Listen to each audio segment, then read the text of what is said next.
Swarna Bharat Parivar, after setting many records in the world, achieved another milestone in the process of creating new dimensions. Took another commendable step in the service of the society, which is not only making the future of the people, but also making their dreams come true. The purpose of Swarna Bharat Parivar is to fulfill the dreams of such people who have never got any stage in life. Swarna Bharat Parivar fulfills their dreams by helping such people to reach their goals of life. Swarna Bharat family created another record in Jaipur, a city called Pink City, 280 kilometers away from the country's capital Delhi. On the soil of Rajasthan, the Swarna Bharat family honored more than 200 people in different fields. Through International Internship University, Swarna Bharat Parivar has given standard titles to 56 people for their special works. To commemorate the birthday of Ma Roshni Lal Ji, which is celebrated on 8th August, scholarship of Rs 1 lakh was given to 21 students in the convocation event held on 28th July 2021 under Ma Roshni Lal International Scholarship Scheme.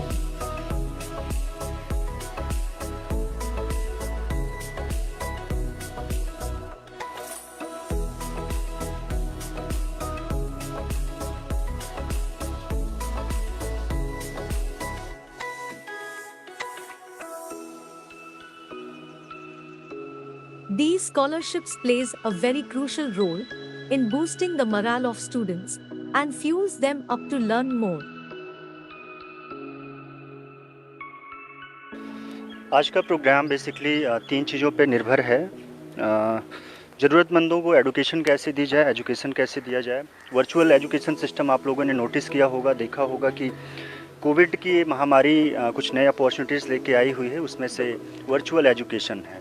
तो virtual education का concept हम लोग लेकर आए हैं, international level पर लेकर आए हैं और 195 कंट्रीज़ में रन कर रहे हैं। भारत देश का एक को फाउंडर है, जैसे कि आप लोग उससे मुखातिब हैं, मुखातिब में आते हैं आपके यूनिवर्सिटी के, और ऐसे ही ऑस्ट्रेलिया के हमारे को फाउंडर्स हैं, वहाँ से काम कर रहे हैं। काम करते करते पता नहीं चल रहा है कि ये कितनी तेज़ी से विकसित हो रहा है। इसमें कोविड का कुछ लोगों का हाथ मानना है ऐसा, लेकिन मैं इस बात से इत्तेफाक नहीं रखता हूँ। कोविड होने के बाद भी वर्चुअल एजुकेशन सिस्टम बहुत ही अच्छे तरीके से चलेगा। इसके पीछे एक सीधी सी वजह है कि whatever you want to learn today, आप तुरंत पा सकते हैं उसको एक क्लिक पे। ये एजुकेशन का जो सिस्टम है कि आपको कहीं जाके एडमिशन लेना, फिर आपको उसकी डिग्री मिलना, ख़त्म हो गया है। मैसिव ऑनलाइन कोर्सेज एक ऐसा कॉन्सेप्ट है, मूक टेक्नोलॉजी, जिसके माध्यम से आप इंटायर वर्ल्ड की किसी भी एजुकेशन सिस्टम को फॉलो कर सकते हैं। चाहे आप कैम्ब्रिज से आप कोई कोर्स कर सकते हैं, चाहे ऑक्सफोर्ड से कर सकते हैं, या IIU से कर सकते हैं। आपको पता होना चाहिए कि देश में मैसिव ऑनलाइन कोर्सेज पे करीब हमारे पास 4 से 5 ऐसे प्लेटफॉर्म हैं जो वर्ल्ड वाइड फेमस हैं। आपने कोर्सेरा का नाम सुना होगा। तो कोर्सेरा एक ऐसा कॉन्सेप्ट है कि जिसके थ्रू आप कोई भी कोर्सेज कर सकते हो। IIU के माध्यम से फ़ायदा ये होता है आपको कि आप रियल टाइम एजुकेशन लेते हो। एक प्रोफेसर उधर से अपनी वीडियो अपलोड करता है और आपके पास पहुंचती है। आने वाले भविष्य में प्राइवेट यूनिवर्सिटीज़ भी पूछेंगे कि आप इतना फ्री एजुकेशन सिस्टम को कैसे प्रमोट कर सकते हो। तो अभी आप ये समझें कि एक्सेसिबल करने की कोशिश की जा रही है। सभी सरकारों से बात चल रही है कि हम एजुकेशन में, जैसे अभी सारे कोर्सेज हमारे मूक टेक्नोलॉजी पे लॉन्च है। मूक इज़ लाइक दैट कि सर्टिफिकेट कोर्स, SDG लेवल पे कोर्सेज, और डिग्रीज़ के लिए हमें क्या है, हर एक कंट्रीज़ की जो ऑथोराइज्ड सिस्टम होता है एजुकेशन का। जैसे भारत की बात की जाए तो UGC आपने सुना होगा, UGC मान्यता देती है यूनिवर्सिटीज़ को। तो अभी हमारी यूनिवर्सिटी UGC मान्यता प्राप्त यूनिवर्सिटीज़ से टाई अप करती है कि हम आपके यहाँ की एजुकेशन को वर्चुअली प्रोवाइड करेंगे दूसरे को। आने वाले समय में हमारा प्रयास ये है, आप ग्रेजुएशन करना चाहते हैं, आप पोस्ट ग्रेजुएशन करना चाहते हैं, या किसी भी यूनिवर्सिटी से रिकॉग्नाइज्ड आप डिग्री लेना चाहते हैं, तो वो डिग्री इंटरनेशनल इंटर्नशिप यूनिवर्सिटी की ही वैलिड होगी। ये हमारा प्रयास चल रहा है। लेकिन 2 कॉन्सेप्ट हैं इसमें पढ़ाई के, एक प्राइवेट सेक्टर और एक गवर्नमेंट सेक्टर। आपको पता होना चाहिए कि अगर आप यूजीसी रिकॉग्नाइज्ड यूनिवर्सिटी से नहीं पढ़े हैं तो ऐसा नहीं है कि आपकी अपॉर्चुनिटी ख़त्म हो जाती है। विश्व का एजुकेशन सिस्टम ऐसा है जहाँ पे कि आपको पता होगा कि 95% लोग प्राइवेट सेक्टर में काम करते हैं, और प्राइवेट सेक्टर में काम करने के लिए आपको यूजीसी रिकॉग्नाइज्ड या किसी अन्य ऐसी इंस्टीट्यूशन से, गवर्नमेंट लेवल से आपको कहीं मान्यता लेने की आवश्यकता नहीं होती है। वहाँ ज़रूरत होती है कि आपके अंदर टैलेंट क्या है। ऑक्सफोर्ड का बच्चा इंडिया का आईएएस का एग्ज़ाम नहीं दे सकता। हमारे इंडिया का पढ़ा हुआ लड़का कैम्ब्रिज में जाता है पढ़ने के लिए और ग्रेजुएशन करके यहाँ आता है तो वो आईएएस नहीं बन सकता। रीज़न क्योंकि यूजीसी मान्यता प्राप्त उसके पास डिग्री नहीं है, इंटरनेशनल वैलिड डिग्री है।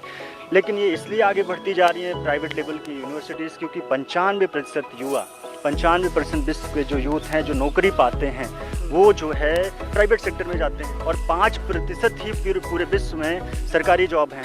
तो 5% के लिए इंटरनेशनली आप देखोगे हर गवर्नमेंट की कितनी ज़्यादा इन्वेस्टमेंट है, बड़े बड़े इंफ्रास्ट्रक्चर, बड़ी बड़ी कंपनीज, बड़ी बड़ी ऑर्गेनाइजेशन खोल के रखते हैं। पर हमने क्या सिखाने की कोशिश करी है कि एजुकेशन सिस्टम को कॉर्पोरेट सेक्टर से जोड़ दिया जाए, जिसे इंटर्नशिप बोला जाता है। हम चाहते हैं कि स्टूडेंट पहले दिन एडमिशन ले और उसी दिन से वो जॉब पकड़ ले। जॉब का मतलब इंटर्नशिप शुरू कर दे। वो जो उसको पढ़ाया जा रहा है वर्चुअली, वही चीज़ें वो प्रैक्टिकली जो है ऑनलाइन सारी चीज़ें सीखना शुरू करता है। 99% अच्छी कंपनी जो है पेड इंटर्नशिप प्रोवाइड करती हैं। अप्रॉक्सीमेटली 10,000 रुपये से लेके 50,000 रुपये तक को मंथली उस बच्चे को देती हैं जो उनके यहाँ इंटर्नशिप करते हैं। हमारे टाइप्स हैं हज़ारों कंपनियों के साथ में, वो ऑफ़र करती हैं। हमारे एडमिशन होता है, बच्चों को फ्री एजुकेशन देना बहुत आसान है। नियत होनी चाहिए किसी भी यूनिवर्सिटी की। चैलेंजिंग है, बहुत ज़्यादा चैलेंजिंग है ये काम, लेकिन आने वाले भविष्य में ये हम करके दिखाएंगे। जिस तरीके से 1000-2000 स्टूडेंट एक दिन में हमारे यहाँ नॉमिनेशन ले रहे हैं, और आज आप प्रगति देख रहे हैं कि रिसर्च पेपर हमने लॉन्च कर दिया। पहला रिसर्च पेपर है हमारे आईआईयू का, और आने वाले टाइम पे हर महीने एक रिसर्च पेपर लॉन्च करने का प्रयास होगा। अलग अलग देश के लोग, अलग अलग राज्य के लोग अपने जो थॉट्स हैं, अपने जो इनोवेटिव थॉट्स हैं, वो हमारे यहाँ पेटेंट कराने की बात कर रहे हैं, हमारे यहाँ उस रिसर्च पे निकालने की कोशिश कर रहे हैं। ये हमारी सफलता है। पिछले 3 महीनों के बीच में आईआईयू को 195 देशों में पहुंचाने का श्रेय पूरी इंटायर टीम को है हमारी। चाहे वो ऑस्ट्रेलियन टीम हो, चाहे रूस की टीम हो, चाहे फिर अमेरिकन टीम हो, चाहे फिर भारत की टीम हो, सब लोगों ने मिलकर बहुत अच्छा काम किया है। और मैं उम्मीद करता हूँ आने वाले समय में एजुकेशन सेक्टर को पूरी तरीके से बहुत ही आसान बनाने का प्रयास है। हर एक बच्चा जिसके पास पैसा नहीं वो विदेशों की डिग्री ले सकता है, ये हमारा प्रयास है। भारत में पढ़ना चाहे भारत में स्वागत है, लेकिन पढ़ते वक्त उसको ये प्रेशर नहीं कि उसको फीस कहाँ से जमा करना। Everything is arranged by IIU. सारी चीज़ मैनेज करने की कोशिश कर रहे हैं। और जो कोर्सेज़ 1 लाख रुपए, 2 लाख रुपए दे के आप करते हो, चाहे वो एसडीजी पे हो, चाहे इंटेलिजेंस टेक्नोलॉजी पे हो, चाहे ब्लॉकचेन टेक्नोलॉजी पर हो, हम लोग उसको $10 में देने का प्रयास करें। देखिए, स्वर्ण भारत तो एक शुरुआत है कि हम पहले भारत को स्वर्ण बनाने की कोशिश कर रहे हैं, क्योंकि जिस देश में आपका जन्म होता है, हमारा प्रयास होता है कि सबसे पहले कमिटमेंट आपको वहाँ के लिए लेना चाहिए। वही कमिटमेंट आज बढ़ते हुए आपको 195 देशों में दिख रहा है। इक्वालिटी शुरू से ही पीछे पड़ा हूँ इक्वालिटी की, समानता होनी चाहिए। कि मैं कोशिश कर रहा हूँ कि दिव्यांग क्रिकेट जो है, चाहे वो नॉर्मल क्रिकेट हो उनका, चाहे व्हील चेयर क्रिकेट का हो, उसके लिए जो आर्थिक अनुदान की आवश्यकता हो सकती है वो हमारा स्वर्ण भारत परिवार करेगा। और एक ऐसी टीम तैयार करेंगे जो विश्व में भारत के नाम को जो है बहुत ऊंचे स्तर तक ले जाएगा। ये मेरा प्रयास है। The aim of IIU, International Internship University, is to lighten the burden of education, that is, free education, in which you will be given training through online process. II university one of its kind virtual ever university है, जहां पर I think 195 countries में presence है, और ये बहुत ही ऐतिहासिक चीज़ है। अब तक शायद ऐसा पहले कभी नहीं हुआ है। It has made the world smaller, संसार बहुत छोटा हो गया है, बहुत आसानी से अप्रोचेबल हो गया है। कभी भी कहीं भी हम बच्चे बैठ करके पढ़ सकते हैं, और चाहे जो छोटी छोटी चीज़ों से अपने आप को रोकते थे, जोग्राफिकल रीज़न, फिनेंशियल रीज़न, और जो छोटी रुकावटें, आज गांव का बच्चा या किसी भी शहर का बच्चा सब इक्वल है और हर तरीके से बेस्ट एजुकेशन प्राप्त करने के लिए तत्पर है। एज पर the vision and mission of the co-founder, education सबके लिए बहुत आसान होनी चाहिए, अप्रोचेबल होनी चाहिए। कोई भी किसी भी तरीके से अपने आप को रोके ना, अगर कुछ सीखना चाहता है, सीखने की चाह है, तो फिर किस बात की रुकावट है। तो आईआईयू वो एक दायरा खत्म करके उन लोगों के लिए एक बहुत ईजी प्लेटफॉर्म क्रिएट करना चाहता है, ताकि सब लोग हर तरीके से उस एजुकेशन को प्राप्त कर सके। Piyush Pandit is not just a name. Piyush means nectar or sudha. As the name implies, so is the personality of Piyush Pandit. Rich with positive thinking, a person with vision, who is always ready to serve the society, taking positive initiatives to advance the society and the country, whose results are always positive. Initiated a similar thought. Wheelchair cricket team under Swarna Bharat Family Divyang Welfare Board. Players who are disabled have been included in the wheelchair cricket team. This is just a beginning. This thinking and initiative will change the attitude of the society, will show a new direction, and will create new records. The dream that Swarna Bharat Parivar Divyang Welfare Board has dreamed. One day it will definitely be fulfilled, and at the international level will give a new identity to the country. Kanchan Sharma ji, the patron of the Divyang Cricket Welfare Board, is standing with this team with all her self-confidence. Dr. Pareen Somani, the brand ambassador of the program, is also making a special contribution in the interest of the Divyang Welfare Board.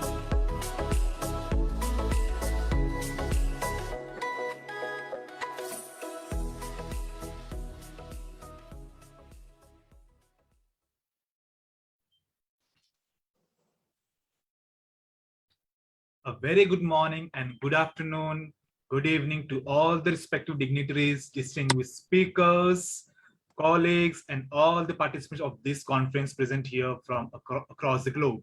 I, Mr. Ganesh Yadav, moderator for today's event, welcomes you all to this International Sustainable Development Goals Conference 2020-21, organized by the one and only International Internship University, IIU. As rightly said, good things comes to those who believe, better things comes to those who patience, and the best things come to those who don't give up. So, keep in your mind, don't give up. A day without a prayer, a day without blessing. A life without a prayer is a life without power. Before we begin our program, let us evoke the blessings of the Almighty and to purify and prepare the state by offering prayer in the form of prayer dance. So let's all gather our strength together as we devote our minds to the prayer dance.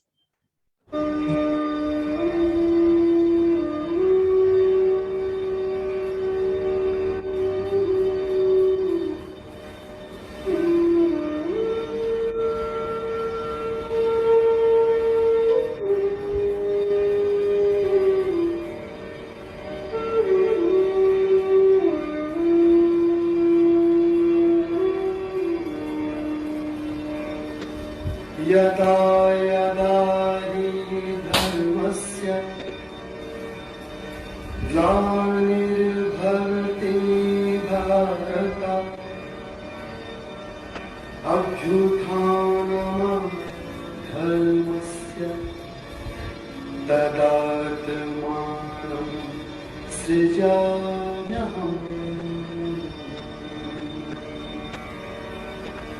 परित्राणाय साधूनां विनाशाय च दुष्कृतां धर्म संस्थापनार्थाय संभवामि युगे युगे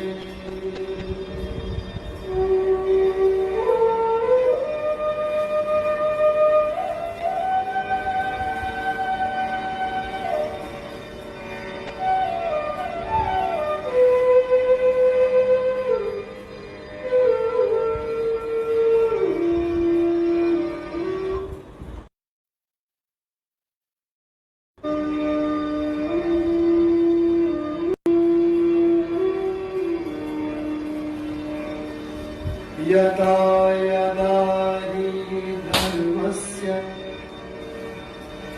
ग्लानिर्भवति भारत अभ्युत्थानं धर्मस्य तदात्मानं सृजाम्यहम् परित्राणाय साधूनां विनाशाय च दुष्कृतां धर्म संस्थापनार्थाय संभवामि युगे युगे।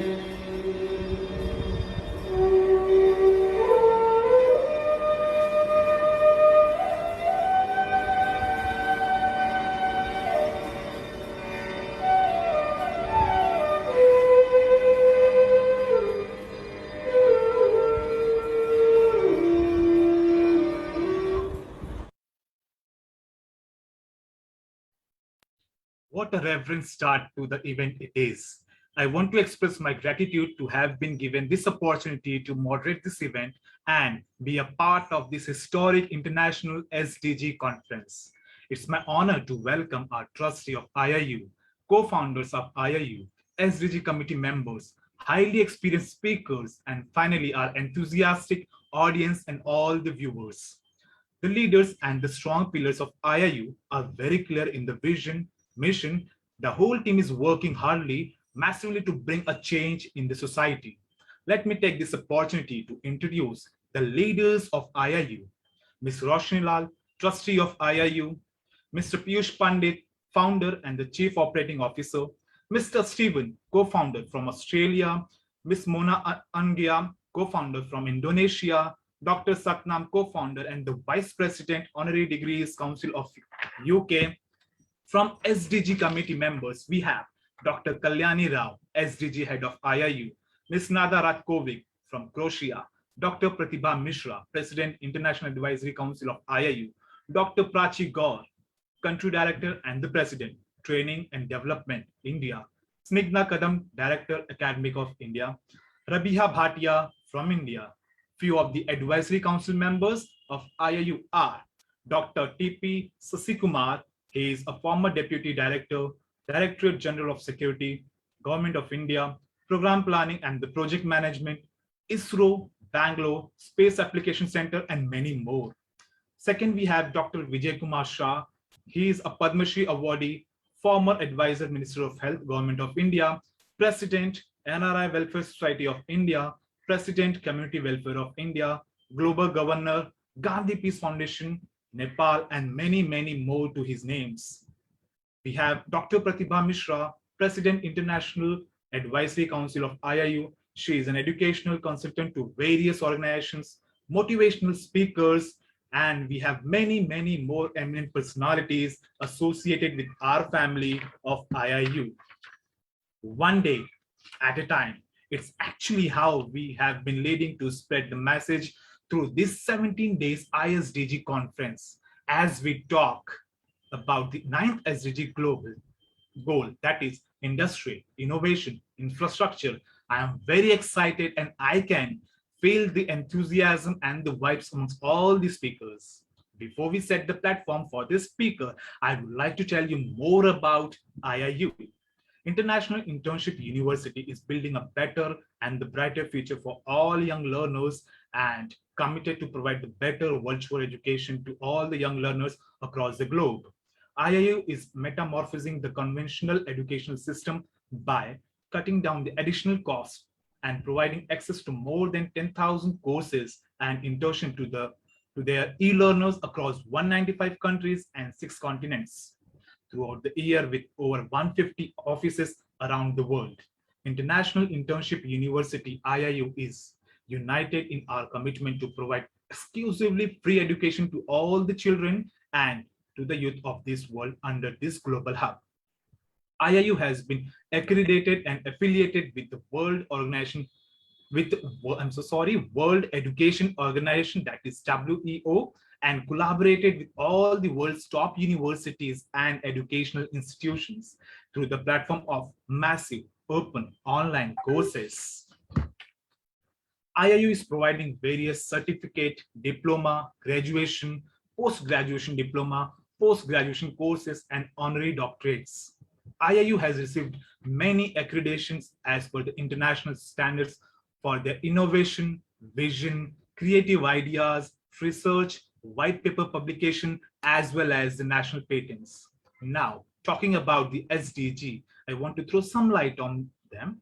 Sustainable development is development that meets needs, the presence of without compromising the ability of future generation to meet their own needs. Thus, IIU invited all the interested stakeholders, innovative SDG leaders, schools, colleges, universities, organizations, government and non-government organizations for goal-wise deliverables.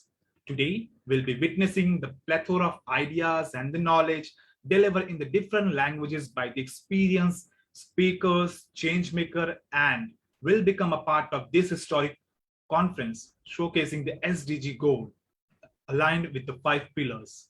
By the end, I am very sure that we all will have many competencies and the tactics that can be put into action right away. One such conference, and indeed a boom to our society, is given by the collaborative efforts of co-founders and the founder of IIU, Mr. Piyush Pandit.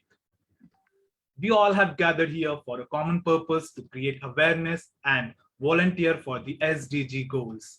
We have with us our keynote speakers who will be sharing their ideas, their views, techniques, ventures, and many much more. Let's have the event rolling as I introduce the first speaker to enlighten us with inspiring ideas on the SDG goal number 9, industry, innovation, and the infrastructure. The first speaker we have Dr. Sagarika Roy Bhatia from India, industries leading academician, dynamic, delight, and a resourceful administrator with a successful record spanning higher education with a genuine interest in the students' cognitive and social growth. So I request Dr. Sagarika to please switch on the camera. I can see Dr. Sagarika with us. So the virtual floor is yours, ma'am. Thank you very much. Thank you very much. Good day to all my co-panelists here from all over the globe. I'm extremely happy to engage with all of you all.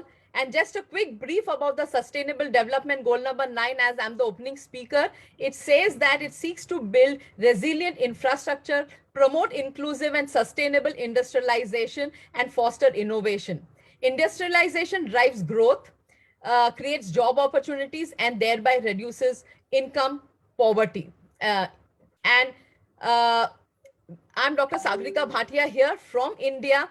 And just a quick information on India is that India is an emerging and developing country located in Southern Asia. This is a little information for all my brothers, sisters from other continents. It's the world's largest economy, the world's largest democracy, and one of the world's largest growing economies.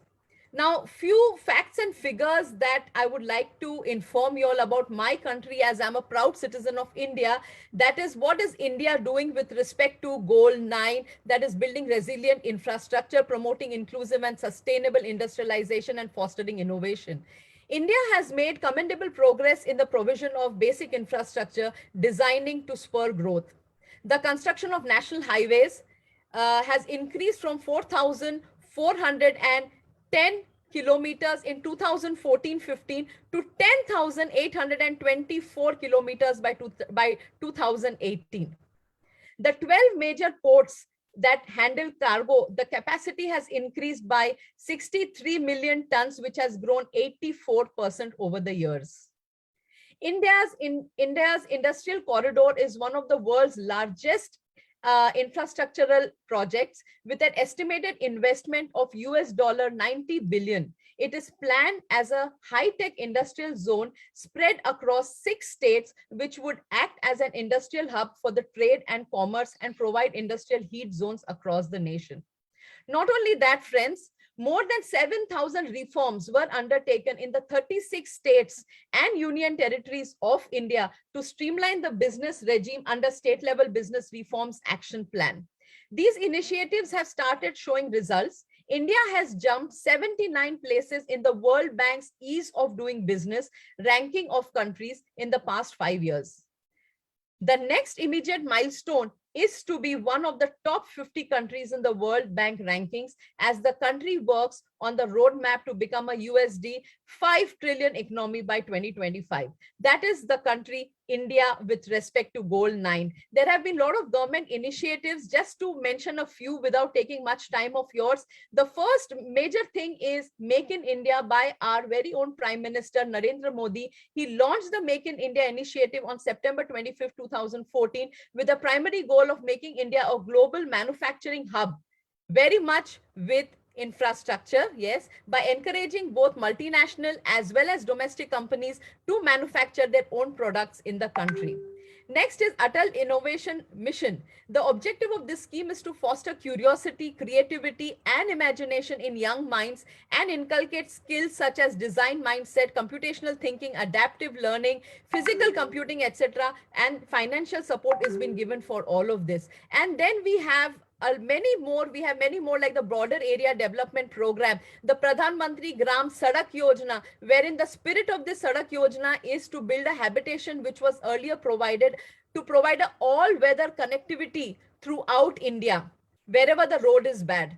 Then comes the Pandit Deen Dayal Upadhyay Shramin Jayate Karyakram, where it also is, it's looking into conducive environment for industrial development and doing business with ease. Then you have the National Handloom Development. Currently, all over the world, the handloom is taking a back seat, but now we are also working towards the handloom development program. The weavers have been benefited by waivers of overdue loans, availing loans at concessional rates, participation in exhibitions, fairs, craft, melas, and marketing handloom products to upgrade the handloom industry in India. Then the least that India could do during these COVID times is Digital India. The initiative includes plans to connect rural areas with high-speed internet networks. Digital India consists of 3 core components: the development and secure stable digital infrastructure, delivering government services digitally, and universal digital literacy. So these are few things that I would really like to mention as a proud citizen of India with respect to what India is doing in Goal 9. But last but not the least, it is Startup India. That is, a government through this initiative aims to empower startups to grow through innovation and design. And this is actually giving young India, the young citizens of India, an excellent platform to grow in the world economy. So, and you can also see the metro projects in India, they're growing in a very, very huge, humongous way. And we've got BharatNet. So these are very few that I could mention. There are many, many more that we are doing with rural India, the consolidated FDI policy of 2015, the Udan scheme for youth of Jammu and Kashmir. So this is all we are involving ourselves in India, my motherland. And this is what is goal 9 with respect to India. This is Dr. Sagarika Roy Bhatia. Namaste, signing off. Thank you very much. Thank you so much, ma'am. It was very sweet, short, and pinpointed as we are growing. So let me call the second speaker of today's session, Dr. Fahmida Mohammed from Sri Lanka, business management professional, co-founder of the Trainer and OYF Show, motivational speaker, Toastmaster, social and women empowerment activist, currently working as the group head of sales and marketing. So may I request Dr. Fahmida Mohammed from Sri Lanka.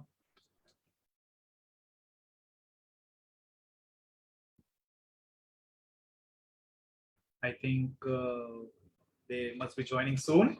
So let's move ahead, and I request, like all the third speaker of today's session, Dr. Pradeep Deshmukh from India. He is a director, Pacific toxicology consulting scientist, toxicologist for 40 years of experience, expert in GLP implementation process, written 3 books on the GLP. Anadi published more than 50 articles in the national and the international journals. So may I request Dr. Pradeep to switch on the camera and please guide us with the ideas and techniques to develop, to improve SDG goal number 9.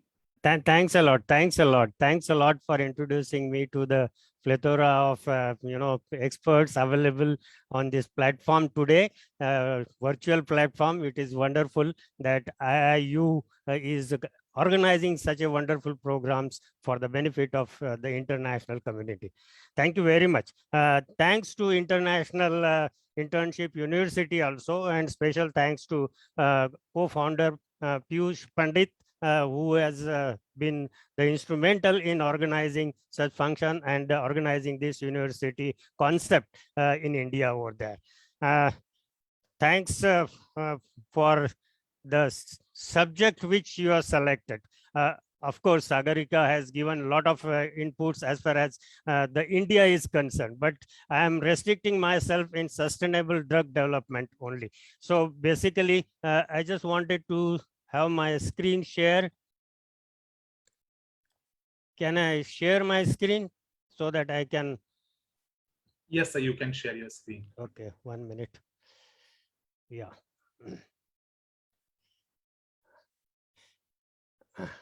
1 minute, I will make it full, this thing. Yeah, sustainable development goal number 9, and the topic is industry, innovation, and infrastructure over there. So I will touch upon industry, basically pharmaceuticals, and innovation is new drug development process. Like, you might have seen in Corona, what is pandemic we are facing, vaccine development is a new drug development over there. So obviously we have faced a lot of, hassles in bringing the vaccine in India so fast. It was imaginable things happened in India, so unimaginable, sorry, over there, and the vaccine is available. And now today I got a information that more than 50% of the population have been vaccinated due to this pandemic over there. And infrastructure, basically, I just wanted to focus on good laboratory practice, that whatever good laboratory practice we are supposed to have. Basically, when you have a drug development over here, so you need to have a good laboratory practice in place, so that, whether you are sitting in India or whether you are sitting in America, the systems will remain the same. Now, that is what infrastructure is all about. The requirement for GLP, we are not going to talk upon this because of time constraint over there. But this is very important as far as GLP is concerned in India. India became OECD member in 2011, and now the good laboratory practice is progressing very fast in India. So far, we have more than 50 laboratories, those who are following OECD GLP in India. So the numbers are growing leaps and bounds for that matter. So obviously, we need to have this concept over here so that, we can run our programs very efficiently. So what is drug development? Drug discovery and development. You know that basically energy, early discovery, lead optimization, lead identification, and then we go to preclinical over there. We cannot just test the drug on the human being directly, because we need to test them on animals. And this is what we are doing in India over there. So then we, after preclinical, we go to phase 1, phase 2, phase 3. These are all human trials over there, and then the drug is discovered over there. So to discover the drug, sorry, 1 minute, moreover, 10,000 to 15,000 molecules have to be screened for that. So out of 10,000 to 15,000 molecules, only 250 compounds enter into a preclinical arena. So that from that preclinical arena, only 5 compounds will be selected for your phase 1 trials over there.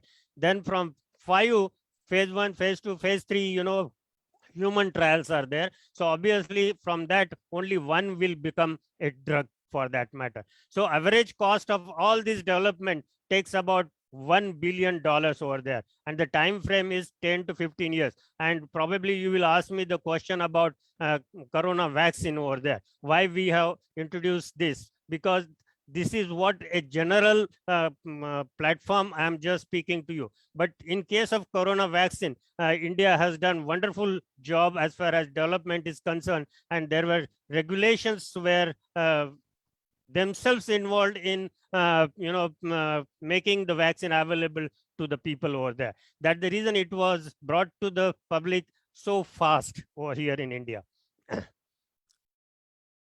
Now, what is preclinical toxicology? Let me give you some brief about that. Conduct extensive toxicological tests using animals to determine drug is safe and effective in humans over there. When we do animal studies, we have to see to that whether drug is effective, whether drug is safe for the animals over there. And the data from all these tests should prove drug safety and effectiveness over there. So whether it is safe and effective over there, both the things have to be matched properly. That's the reason there is a lot of attrition rate as far as when I told you about 10,000 to 15,000 molecules have to be screened. This is what happens over there for the drug. Some drugs may be not safe, some drugs may be not effective over there, and they get dropped out over there. So obviously the attrition rate is on very higher side over there. These data then submitted to regulatory authorities as a new drug application for getting your product as a registered as a drug over there. So what is this preclinical study helps us over there? It's the first line of defense for that matter. And it indicates that drug may be tested safely in humans. It may be effective curing the disease. You know, it has to be having effective curing effects for that matter for human disease, whatever it is. Maybe now pandemic corona is there, and it is going to help us in many ways over there. This vaccine, whatever vaccine is available to India over there. And preclinical studies will help support for human pharmacology, support for human toxicology, prediction of pharmacokinetics, what is happening to the drug inside the body, that is pharmacokinetics over there, screening new dosage forms and formulation, because you need to have formulations made out of the drug, whatever we discovered over there. Now, coming to GLP, it is very interesting to note that in early 1970, FDA investigated number of cases in USA, those who are testing in laboratory animals over there. And the result of investigation found that 98 laboratories revealed that bad managed studies, poor training of personnel, and some cases of deliberate fraud. This is what happened in early 1970s over there as far as FDA is concerned.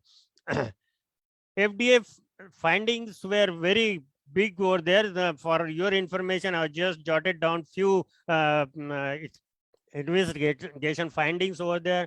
Poorly trained study directors and study personnel, poorly designed protocols, study plans, protocols not followed, procedures not conducted, prescribed, raw data was badly collected, and a lack of standardized procedures over there, and poor animal husbandry, because preclinical toxicity studies are done in animal studies only. So inadequate characterization of test system, inadequate resources were not available, equipment not properly calibrated, reports not sufficiently verified, and not reflecting actual raw data. Archiving was inadequate over there. So what FDA thought? FDA thought that yes, we must form a task force to find out how to tackle this type of situation, what is happening in laboratories over there. And they form a task force, and they decided the policies over there. And they introduced a new regulation called non-clinical safety for non-clinical safety studies. It is called Good Laboratory Practice Regulation. The draft was ready in 1976, and it was enforced by the FDA in US in 1979. Why GLP? Why GLP should be promoted over there? The purpose of GLP is to promote and development of quality of test data. That is what quality was not there.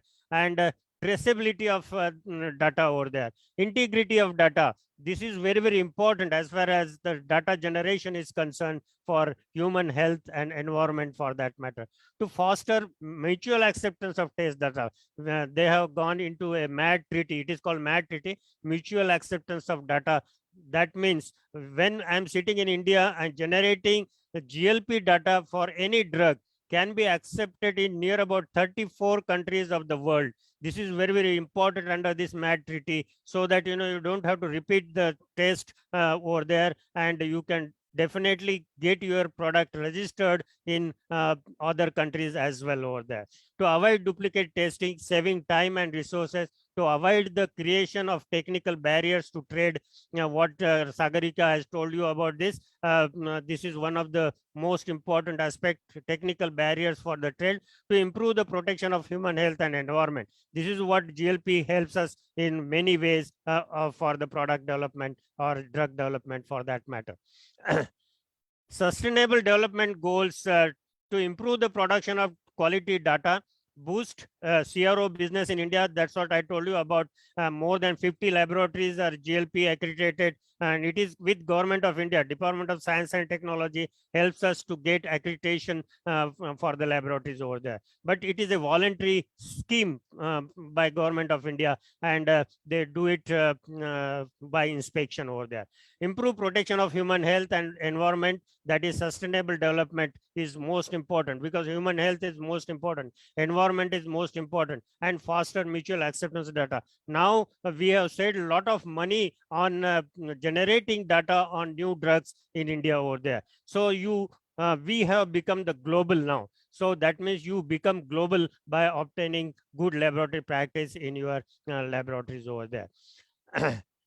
Sustainable development goal number 9 helps us industry, that is pharmaceuticals, including Ayurveda, because nowadays a lot of drugs are available on boosting your immunity over there. Obviously, this will help to develop your immunity. That drugs should make your authentic drug over there from Ayurveda over there. So this is what industry will help if at all we have good laboratory practice in place in India. Innovation, the new drug development like corona vaccine, I told you about this, like many more diseases have to be covered over there. Still we have problem of TB, we have problem of cancer, we have problem of arthritis, we have problem of so many diseases over there. So we need to have drug development in place in India. And the infrastructure required for this, we need to follow good laboratory practices over there, and there is a definite requirement as far as good laboratory practices are there. This is not the forum wherein I can explain to you about the requirement of good laboratory practice over here because of time constraints over here. So thank you very much. I hope I have made my idea sustainable for all of you over there. Thank you very much. Thanks a lot over there. Thank you so much, sir. It was really very much technical terms and information shared by Dr. Pradeep, sir. And yes, India has shown a tremendous growth in the field of drug and pharmaceutical during this pandemic. Let's move ahead. We have the next speaker with us, Ms. Chaitali Kesuri from India, a renowned educationist and academician, founder of Visionary Ways and educational consultancy for rural schools. She has many laurels and the recognitions. Best Principal Awardee for 3 years in a row, 3 honorary doctorate from foreign universities, a member of social reform clubs to help underprivileged. So I request you to kindly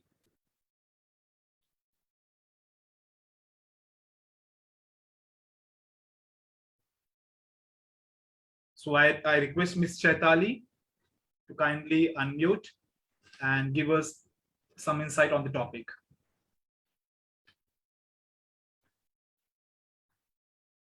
I think Ms. Chaitali is not in the Zoom meeting.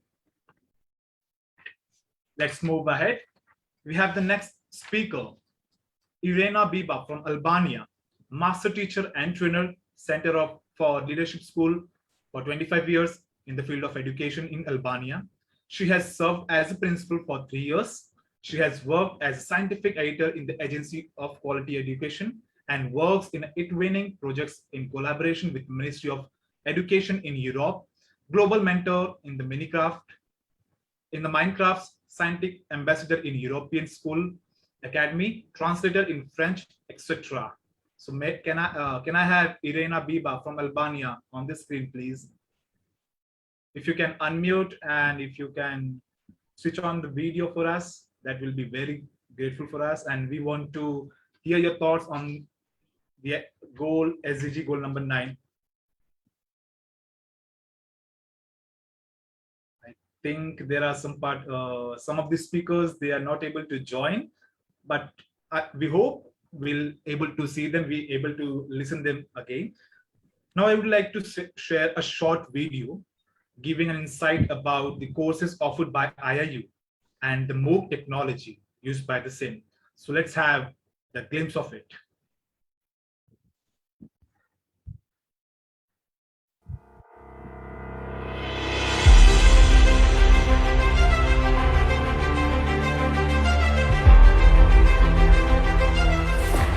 What is education?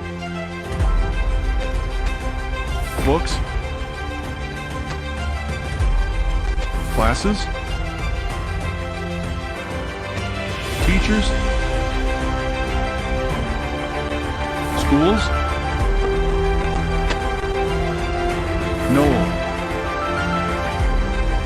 Education is not that. It's beyond this. Education is a term that we have grown up listening to since we were kids. Right from the beginning of childhood till this very moment, we have been surrounded by education and its need and importance. A luxury for the rich. A necessity for the bread earner. A dream for the underprivileged. An aspiration for the suppressed. A distant reality for the inaccessible. The primary objective of education is to impart knowledge. Education also has its fair share in building the thinking capacity of people's minds. Hence, education supplies people with knowledge and facts and also encourages them to integrate that acquired knowledge into practical and professional lives via necessary training. Education thus also plays a primary role in supporting the economic, social and cultural sector of a country. It's a way to change the future today. The current education system can make people easy to lead, but difficult to drive, is either all academic, all physical, all virtual or all costly. Also, it makes easy to govern, but impossible to enslave. We cannot win over the future by sabotaging our present with extreme disparity. IIU takes great pride in saying that we're bridging the gaps in education system. We're not just academicians, but also practically oriented. We're not just limited to virtual classes, but also physical exposure.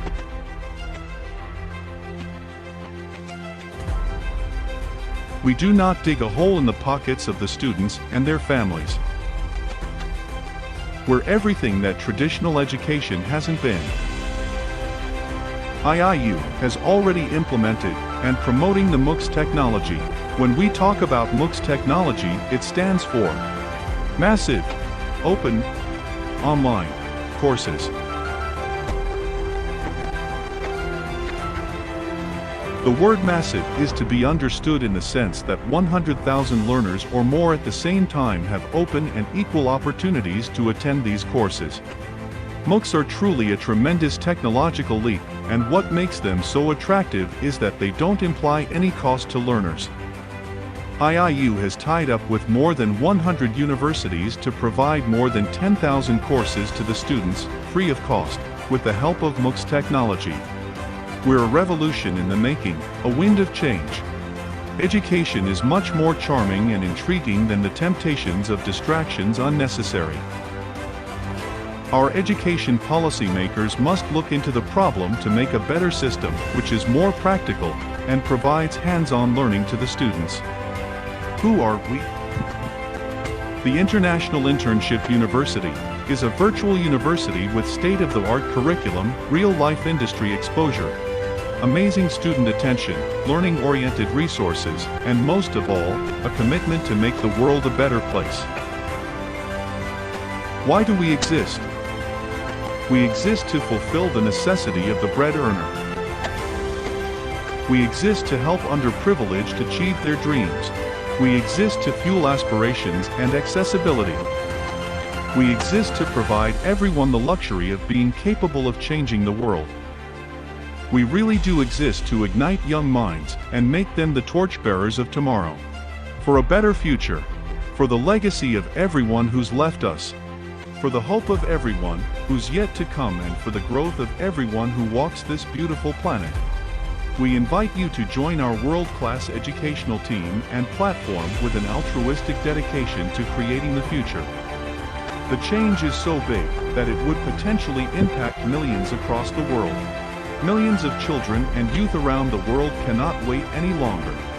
Please join us in our effort to create the virtual learning generation of IIU. We're IIU, we're change. Welcome to our world, a new tomorrow.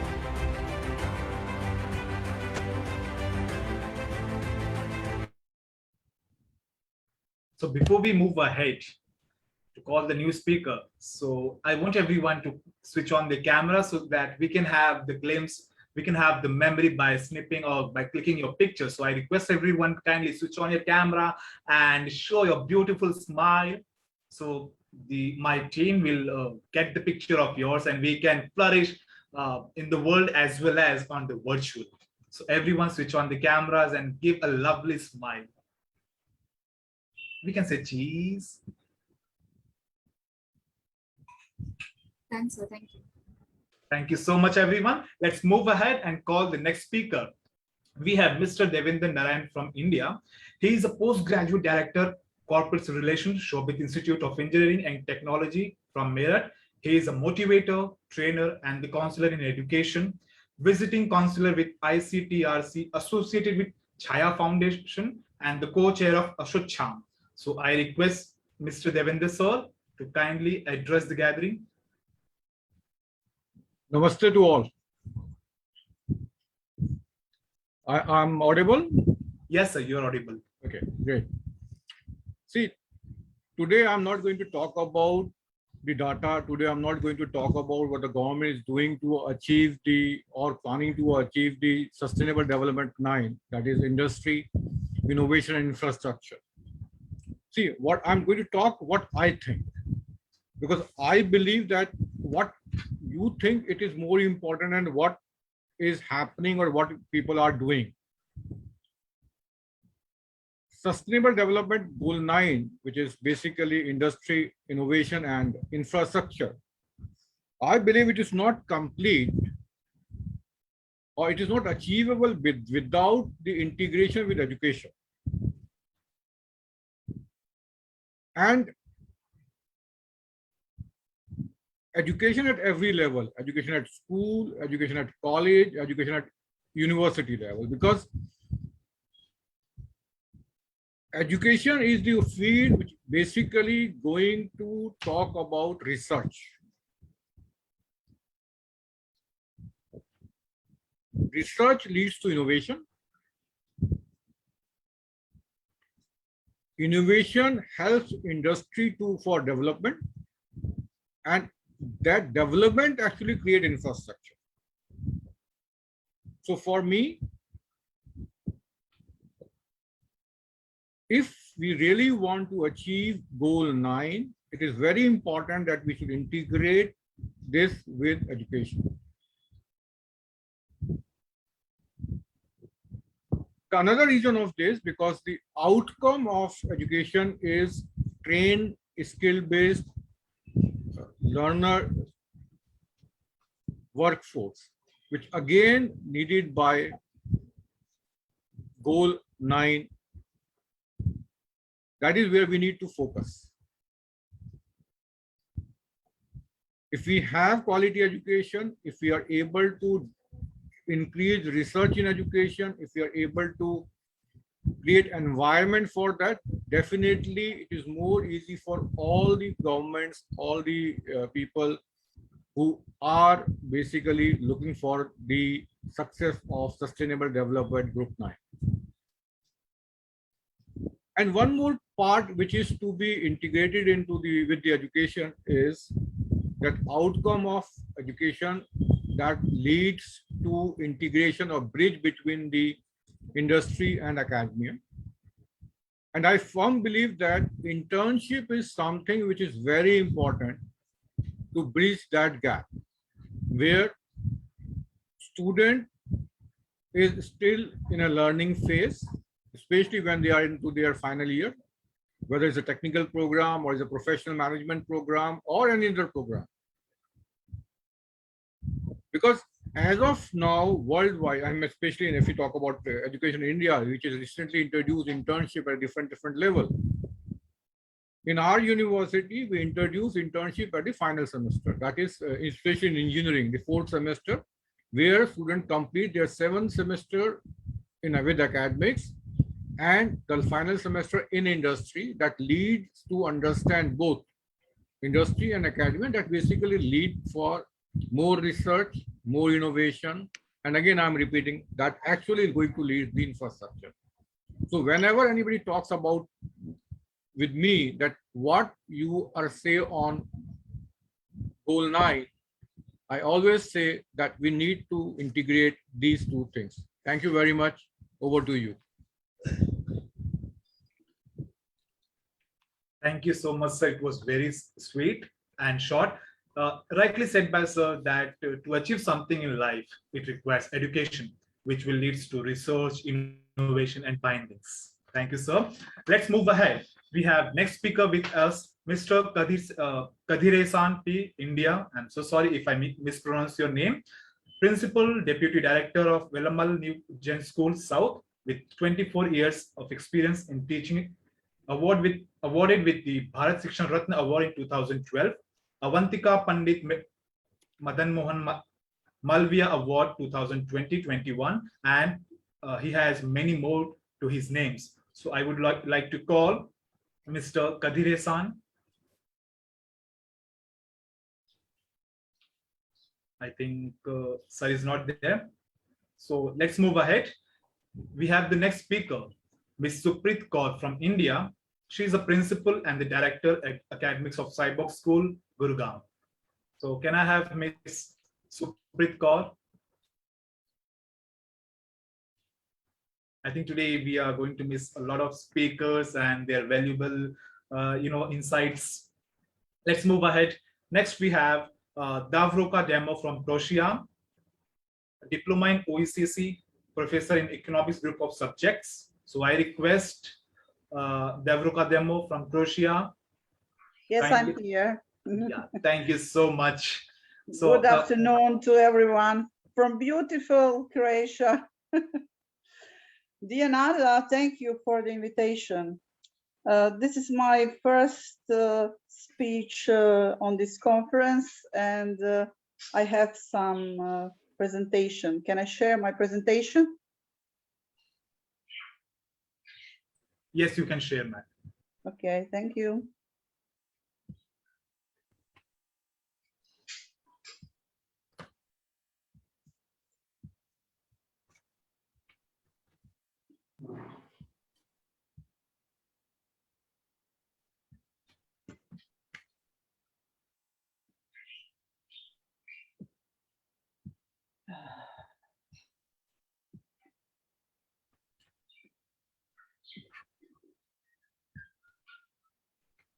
Just some basic things about Goal 9.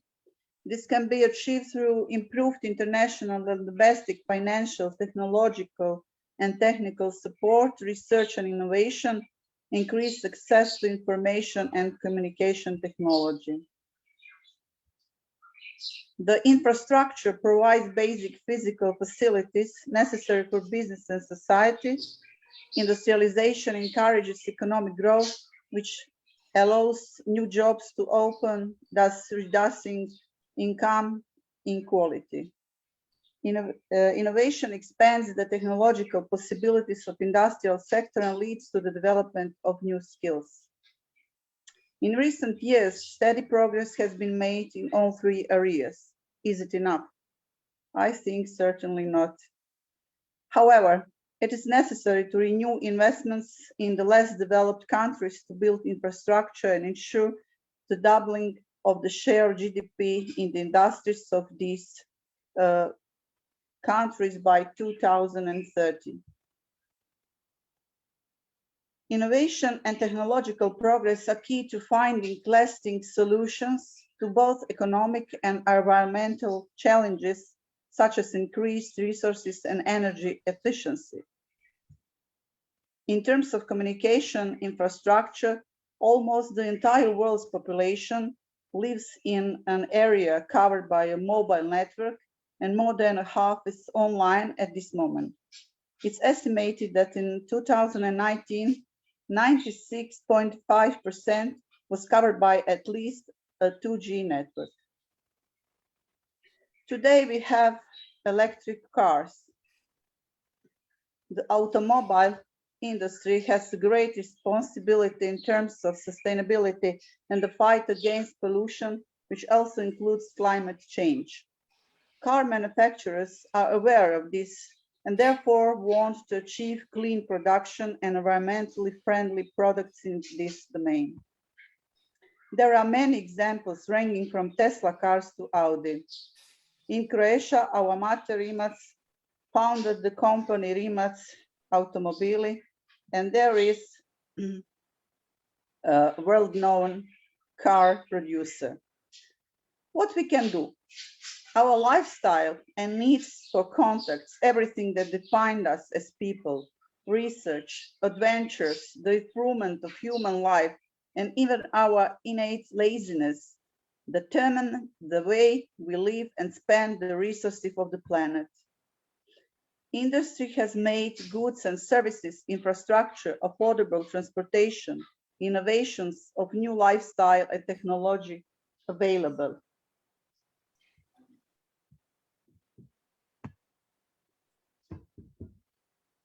If we want to achieve sustainable development, we must start from ourselves, our needs and desires, because they are the ones who directly and indirectly consume resources. Industrial production is only a reflection of our needs. Technologies and innovations are needed for industrial production to be more efficient and to generate less waste. We need to build infrastructure that will support sustainable development, which will be shown in following stories. The first story is about Tamara Friedman, who creates the original dresses, t-shirts, tunics, and coats from clothes that there are sized too small, are worn out, or have gone out of fashion. The fashion industry is among the top 5 biggest polluters of today. Few people know that it takes 1,000 liters of water to produce just one cotton t-shirt. Can you imagine the amount of waste? There is also the example of Adidas or Nike, who started producing footwear from recycled plastic or even sea plastic. Second story is from my country, from Dalmatia, its region in Croatia.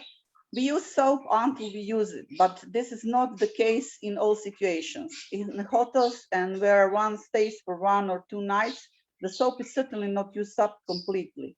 The network of associations of persons with disabilities in Dalmatia has launched a project that always allows waste from hotels to be recycled and thus contribute to the sustainable operation of the hotel.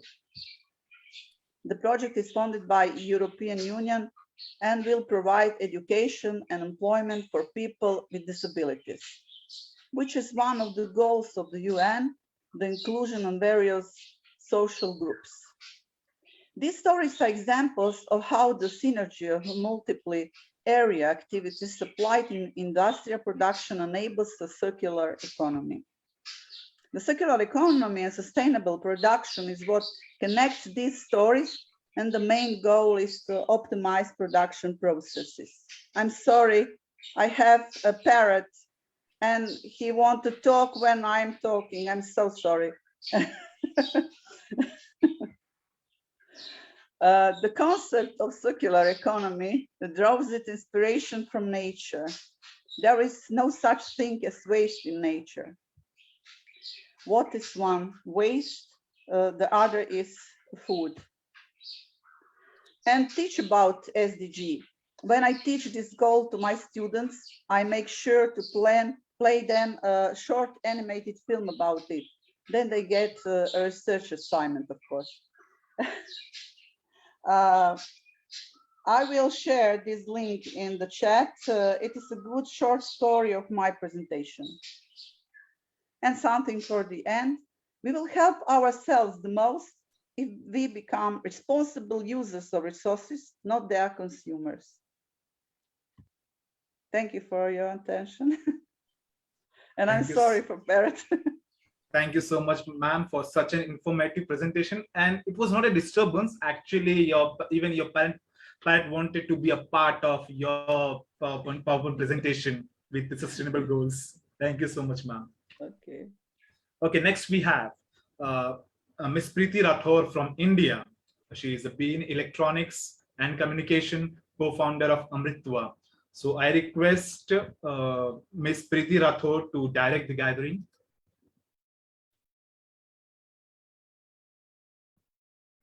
Ms. Preeti Rathore, I think she is not there. Let's move ahead. Teacher affects eternity. No one can tell where their influence will stop. The responsibility of a teacher are neither few nor small, but they elevate the mind and give energy to the character. That one teacher or one figure in that figure which leads to the new future of the country and leads the new generation of the leaders. IIU will soon be starting the teachers accreditation courses, and you all can avail the opportunity to become a global recognized teacher. Thus, all the great teachers present here today can represent their country on an international level. Global teachers will get 1 year's training from IIU. The global teachers recognition not only leads to the personality development, training of the teachers for international level skills development and sound knowledge of the technology used around the globe, but will also lead to a viable earnings through all these developments. I would like to share that Swarna Bharat Parivar is organizing the award ceremony, Dr. Sarvapalli Radhakrishnan National Teacher Award 2020-21, to honor the teachers, principals, persons associated with the educational institutions, literatures, social concern at the national level, proposed as a virtual summit on September 5th and 6th, that is National Teachers' Day. Eminent educationists and the social personalities of the country will participate in this function. If any of you are eligible teachers, principals, educational institutions, and the social workers for the above award in the eyes of any great person, kindly send in your entries. The link for the registration and the entries will be shared in the chat box. So you can check the chat box. There will be a link through which you can register for yourself. I just want to add to this that a great teacher always makes a great nation. So now moving forward, I would like to share a glimpse of accreditation by IIU. So we have a video.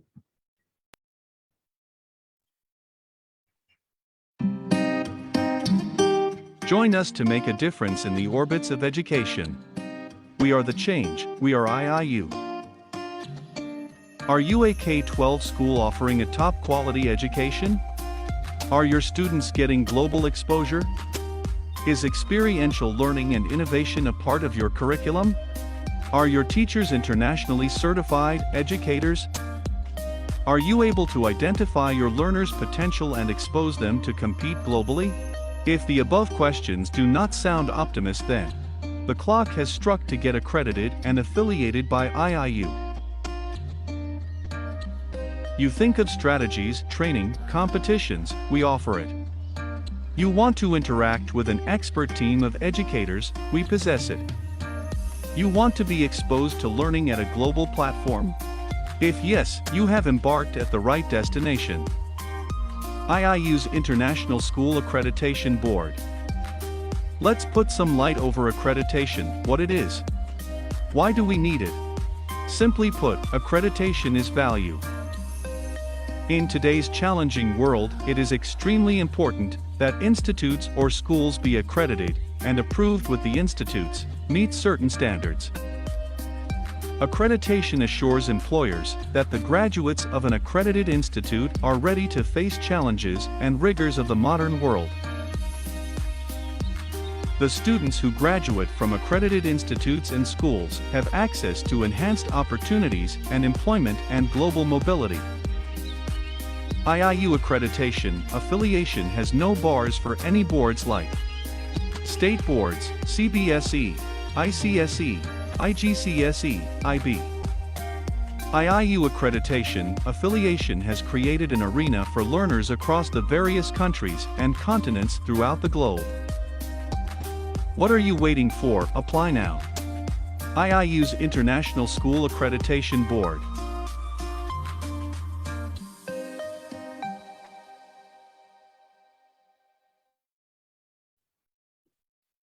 Let's move ahead. We have Mr. Abhinav Srivastava from India, founder and trainer, Brand Charcha, Digital Marketing, and High on Skills Schools of Execution. So may I call Mr. Abhinav Srivastava to guide the gathering.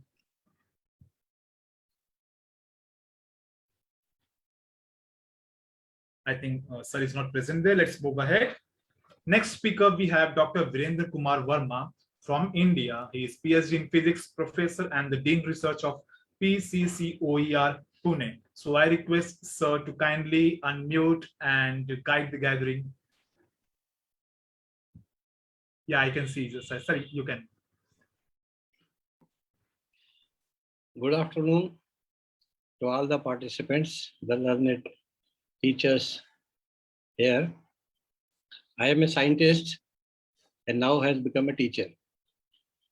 I was doing research in armaments. We are designing armaments for the country.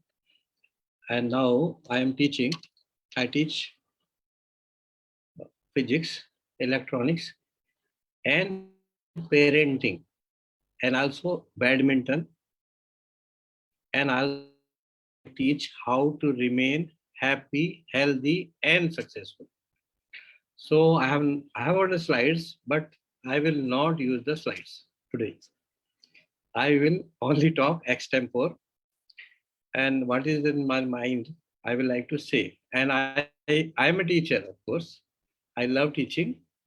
So I will not be disturbed if any one of you want to ask any question anytime.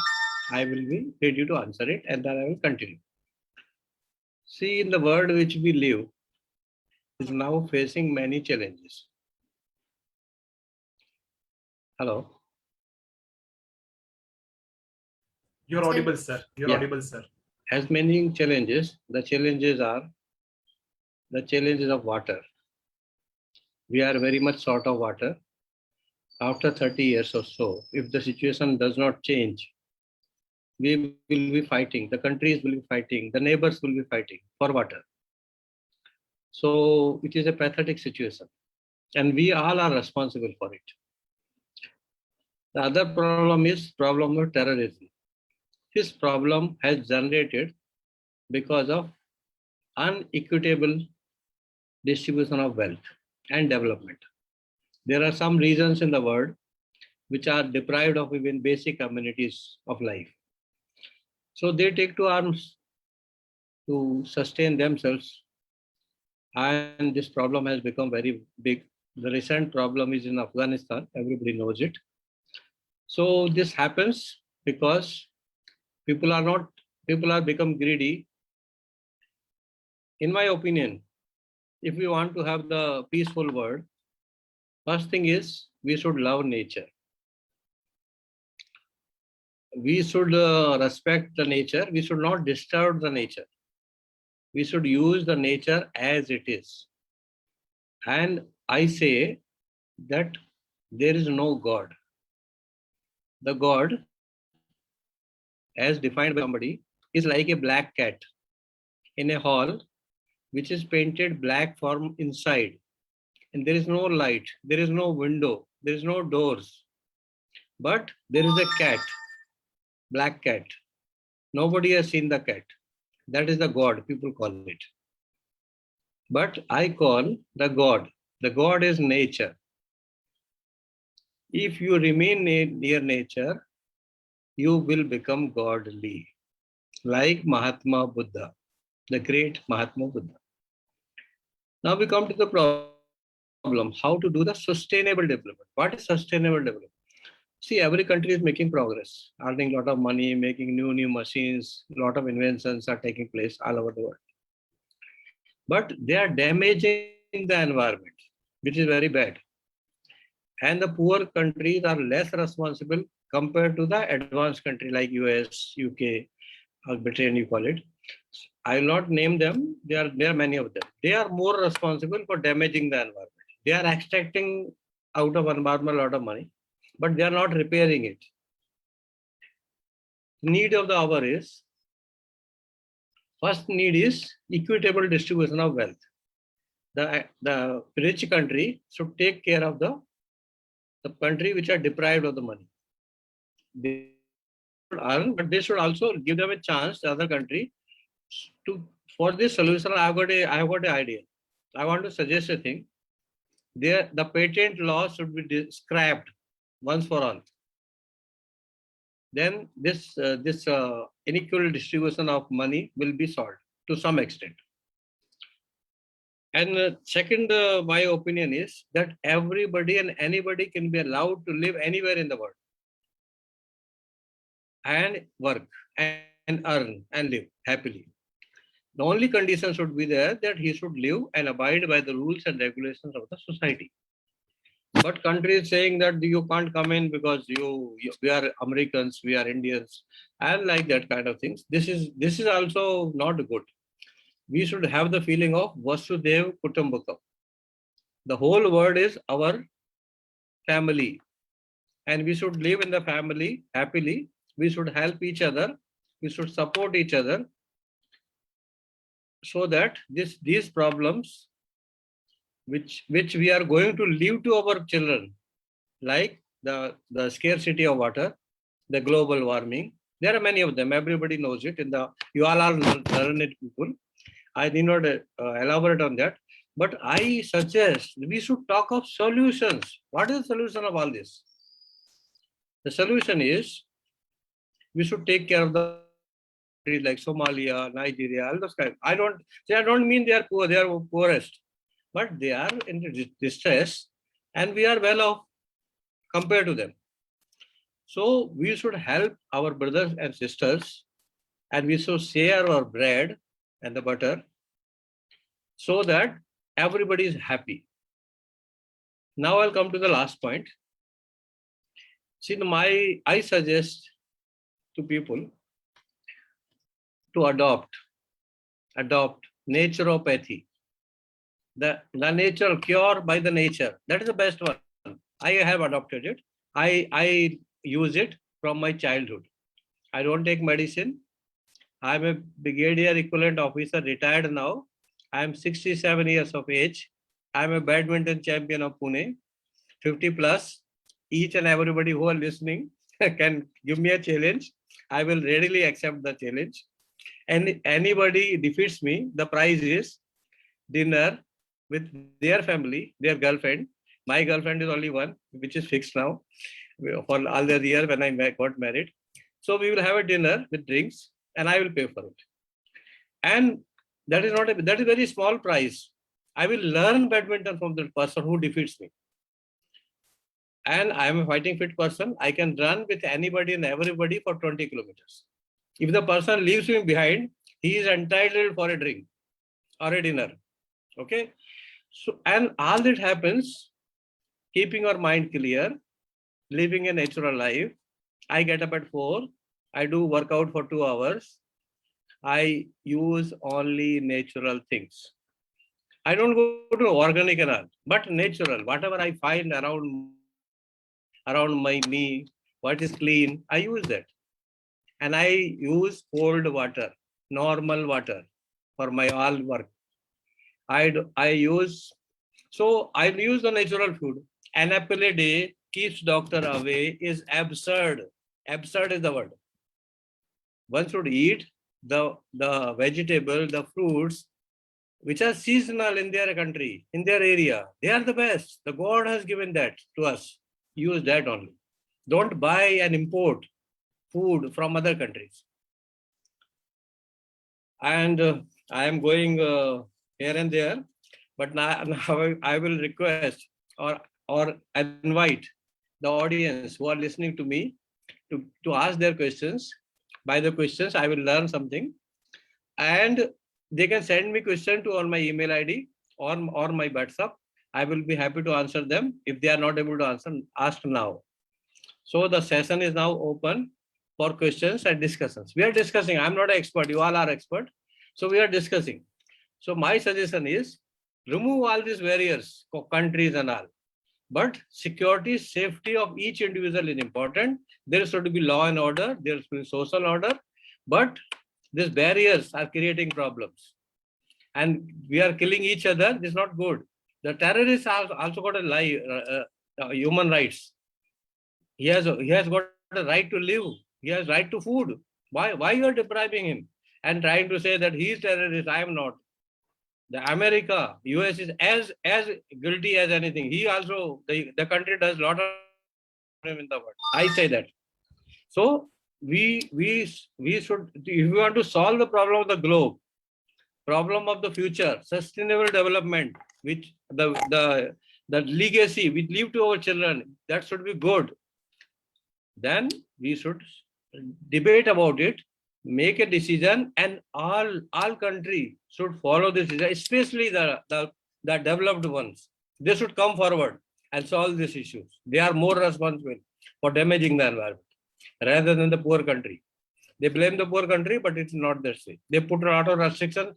All that is causing lot problems. That is not good. That is my opinion, personal opinion. It's not government of India's opinion. I want to say, I do work for government of India, but whatever I am telling in this forum is my personal opinion. Nothing should be attributed to my organization or my country. I, as a scientist, I, as a human being, I say all this, and whatever I say, I mean it. And I have got I'm a scientist from the beginning, and now you are a teacher, sir. Now you are a teacher. I'm a teacher. Yes, now you are a teacher, and you are a role model for we youngster. You know, as you have challenged us, anyone can come, date me, have a dinner with your friends, with your family. But there is one question: there are the people across the globe. They have to come across the globe to meet you in the Pune and challenge you. That was very grateful, sir. And as a takeaway from your speech, sir, there is one God. That is the nature, and when we love the God, we become the godly. Rightly said, sir. Thank you so much, sir. Next, we have Aditi Verma from India. But before calling her, I request all the speakers to adhere the time limit. So we have Aditi Verma from India, MBA, BSc, founder of CEO, The Heart Right ORG, Govind Ballabh Pant University of Agriculture and the Technology. So I request Miss Aditi Verma to kindly address the gathering. Hello and namaste everyone. Very good morning, good evening, good afternoon, since there are people from across the globe. It is such a pleasure and opportunity to be at this forum. Thank you, IIU, for having this great forum around. And it's been so enlightening and really so many insights are being shared with the esteemed speakers. So it is absolutely very interesting. I will share my bit. I will start with the innovation part because already the esteemed speakers have covered a lot technical and a lot of stuff that is being done across the globe. So what I'm planning to do is I will share a bit, my research, what I think the innovations that are happening across. So I'll share my screen for a small bit. Just let me know when my screen is visible. It's visible, ma'am. Awesome. Okay, so this is a bit about me before I start. As you just introduced, I am Aditi Verma. I am the founder and CEO of the Her Tribe. I run a women community for the development and skill upgrade for women in particular. So that's a bit about me. Let's talk about the industry innovation and infrastructure. So coming to the goal 9 that we are discussing today, I have a few interesting things which always excite me and makes me more curious So typically picking up from the Indian agriculture system, since India is a agriculture dominated country and the highest GDP comes from the agriculture.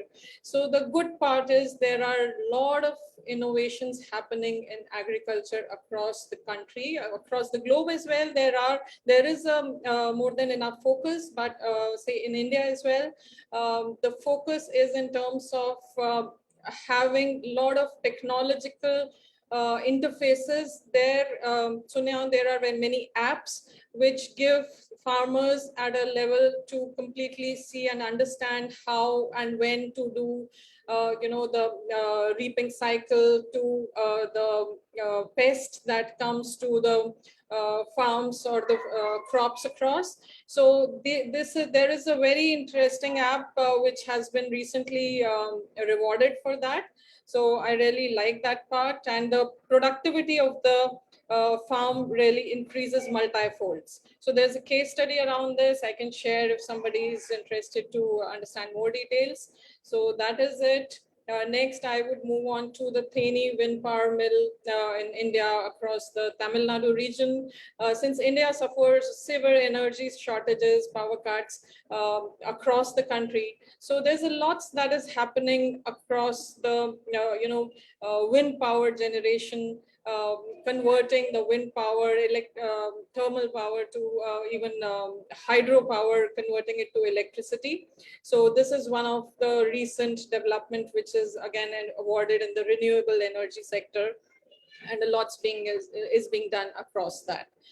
Now, this one is very, very close to my heart. I also purchased this. So these are two brothers who have actually created shoes, the footwear from recyclable plastic bottles. So they have actually recycled the plastic bottles, converting, giving it a shape which people can buy, and it is doing wonders. They've got the support from the government, and a lot is being done across that. So they are also working on utilizing further more natural fibers to create such products which are being used for a daily consumption. So for example, we all use so much one-time use cutlery, plates to spoons and everything for our daily, rather party uses. So India as a country is planning to completely ban one-time plastics and move on to more natural fibers. And there are people like these two brothers who are coming up and creating such innovative things. And I'm sure many other countries also would be taking that lead, but this one is really close to my heart. Next one is now again very, very unique. India is a country where the religious sentiments are very, very high. We have very huge temples across the country. For most religions, they are there, but say Hinduism follows a particular structure wherein a lot of flowers and natural things are used. And what happens, say, unfortunately, after the usage is that these flowers to coconuts and even the shells of coconuts to a lot of the stuff goes into the rivers, which is very, very unfortunate what you see here. So what this organization has done is this organization picks up the flowers from temples across the country, and they convert it to make fragrances, which is so, so unique. And it is one of the awarded products recently, and it is absolutely natural to the usage as well. Even for human beings, when we use synthetic fragrances, even they are not even friendly for us. They even are harmful for asthmatic people. So this is again a very, very good innovation. Then on the same lines, I would talk a bit about, there is a lot of research, and already Tata Enterprise has funded it as well. So the research is about making roads from plastics, reusing the plastic waste. We all understand what a nuisance it is across the globe. If we talk about the tonnages of plastic that is collected across the globe is really tremendous, and we all know the kind of impact that's having over the environment. So if this model is successful, it can be taken up on a larger commercial level. So it is not only a very, very big boost to the environment, it would be a big blessing, but also the cost part which needs to be managed. So the government, Indian government, is working around for that. Another very interesting innovation that I really like is these two friends have worked on a low-cost electric composter. So the garbage, again, on the same lines, we all collect so much garbage, and though some countries there is a culture of collecting dry and wet waste separately, but most people end up not doing that, and again, garbage is also such a big problem. So they have discovered this low-cost electric composter, which is again in the testing phases, and once it is commercialized, it would again be a big boost and a very big development. So that are a few innovations that I wanted to share across, and I really wish and even hope that more and more organizations, not just in India, but across the globe, once they come up with this innovation to industrialization of such things, it is going to be a big blessing. Thank you so much for the time and giving me a patient hearing. Thank you so much. Thank you so much, ma'am, for sharing your ideas and the knowledge. Now we are saying in the world that people are recycling the things, like from the waste to use for the daily consumption. It's like, as you share, those two Punjabi brother, they are making the shoes with the plastic, and we have seen also that people are recycling the plastic and making the t-shirts, the wearable things for them. Thank you so much, ma'am, for sharing your thoughts and the ideas. Next, we have Ms. Roxana Yasmin from the Bangladesh. So I request Ms. Roxana.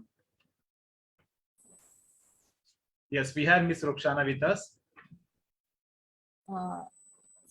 Yes. Are you? Ma'am, we can hear Are you you able to hear me? See. Yes. Are you? Thank you. Greetings, everyone. I hope you all are doing well. I'm Roxana Yasmin from Dhaka, Bangladesh.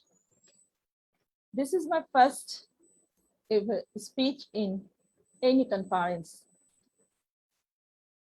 I'm very glad and proud to be speaker to this International Sustainable Development Goal Conference organized by International Internship University, IIU. Thanks a lot, IIU co-founder, respected Mr. Piyush Pandit, and special thanks to Nada Ratkovich for giving me the opportunity to speak here today.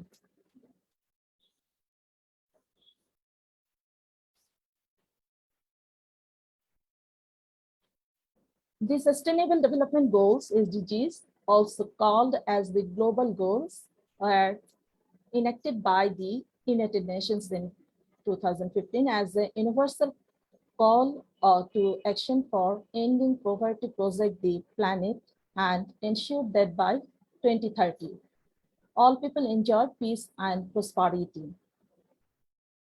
Now I share my screen. Can I share screen? Yes, ma'am, you can.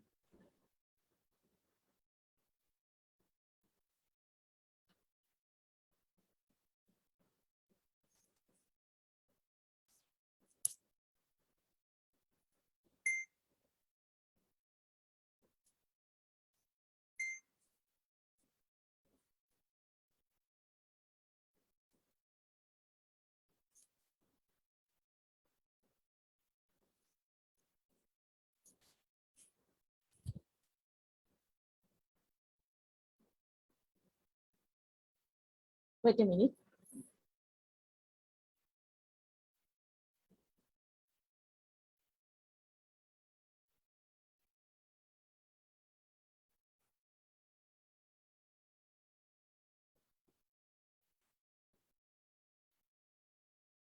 Maisha.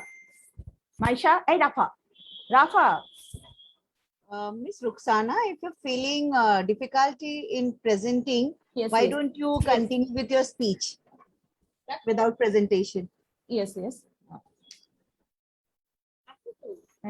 Google is Google yes. Okay, thank you. Build resilient infrastructure, promote sustainable industrialization and foster innovation. The 17 SDGs are integrated. They recognize that action in one area will affect outcomes in other, and that development must balance social, economical, environmental sustainability.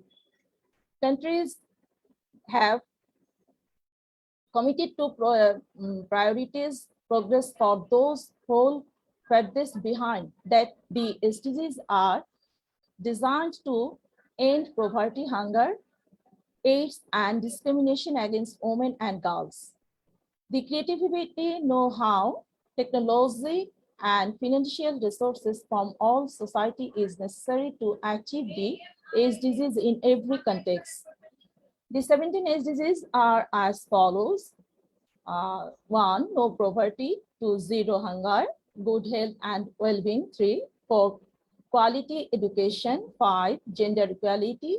6, clean water and sanitation. 7, affordable and clean energy. 8, decent work and economic growth. 9, industry, innovation and infrastructure. 10, reduced inequalities. 11, sustainable cities and communities. 12, responsible consumption and production. 13, climate action. 14, life below water. 15, life on land. 16, peace, justice, and strong institutions. 17, partnership for the goals. The talk of the day is the goal 9 of the SDGs, which is industry, innovation, and infrastructure. Industry is an economic activity concerned with the processing of raw materials and infrastructure of goods in factories, manufacturers of goods in factories. Innovation is crucial to continuing success of any organization. Innovation is the practical implementation of ideas that result in the introduction of new goods or services.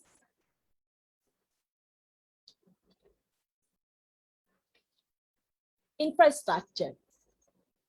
Infrastructure is the set of fundamental facilities and systems that support the sustainable functionality of households and farms serving a country, city, or others area, including the services and facilities necessary for its economy to function.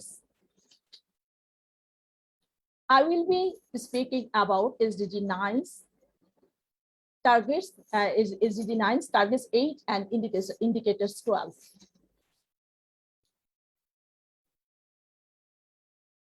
According to UN, investments in infrastructure, transport, irrigation, energy, and information and communication technology are crucial to achieving sustainable development and empowering communities in many countries. It has long been recognized that growth in productivity and incomes and improvement in health and education outcomes require investment in infrastructure. The UN has defined 8 targets and 12 indicators for SDG 9. Targets specify the goals, and indicators represent the metrics by which the world aims to track whether the targets are achieved. Below, we quote the original text of all targets and show the data on the agreed indicators. Target 1, develop sustainable, resilient, and inclusive infrastructure. According to UN, develop quality, reliable, sustainable, and resilient infrastructure, including regional and transborder infrastructure to support economic development, being with a focus on affordable and equitable access for all. There are two indicators in this target: road access for rural population. Indicator signs proportion of the rural population who live within 2 kilometers of an all-season road. Goal: develop quality, reliable, sustainable, and resilient infrastructure, including regional and transborder infrastructure, with a focus on affordable and equitable access for all by 2030. And other indicators: passenger and freight volumes.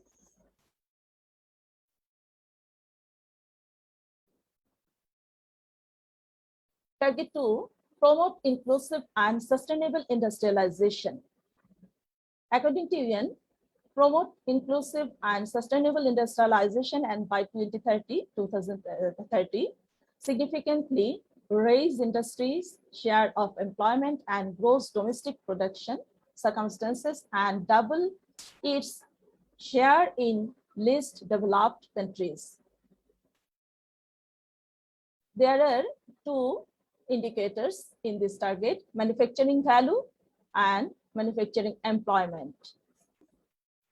Target 3, increase access to financial services and markets.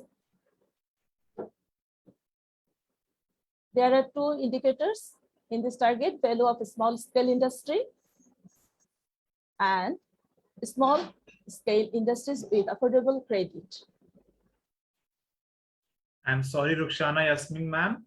Yes, Due yes. to time constraint, we are unable to give you more time. That we Yes, we yes, have yes, still we have yes. still more speakers to left. So Yes, thank you so much, ma'am, for sharing your valuable, lovely PDF and the PPT. I don't know what is this. So, but it was really informative, and you have touched the target, target number 9 in SDG. So thank you Okay, so much, ma'am. I will speak some. So in short, you can conclude your yes, speech yes, in short. yes, Thank you so yes. much, ma'am. Yes, thank you. For 9, sustainable economic growth, investment in infrastructure and innovation are crucial drivers, with over half the world population now living in cities. Mass transport and energy are economic ever more important, as are the growth of new industries and information and communication technologies. Technological progress is also key to finding lasting solutions to both economic and environmental challenges, such as providing new jobs and promoting energy efficiency.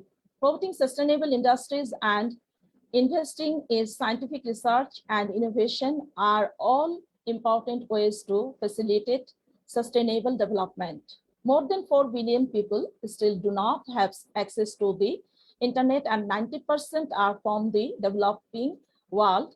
Bridging this digital divide is crucial to ensure equal access to information, knowledge, as well as foster innovation and entrepreneurship. Our analysis shows that some SDG 9 targets will clearly impact for forests in negative and possibly possibly irreversible ways, while for others it will depend on how they are employed or implemented. SDG 9 does not seriously consider the overall environmental cost of industrialization and how forests are thereby impact, with the possible exception of accounting for a reduction of carbon dioxide emissions per unit of value added. Moreover, the permission of economic decoupling on which SDGs 8 and 9 are based is not strongly supported by current empirical evidence. This points to a potentiality, enhance contradiction between SDG 8 and 9 on one hand and SDG 15 and possibly SDG 13 on the other hand. Thank you all. Thank you, everyone. Thank you so much for ma'am. Thank you giving so me the much. opportunity. Ma'am, you can stop your presentation. Yes.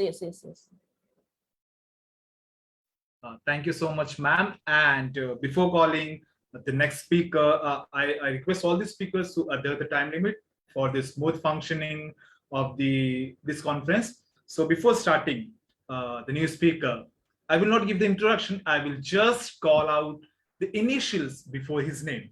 So let's see who can guess. So he is a professor, Dr. General.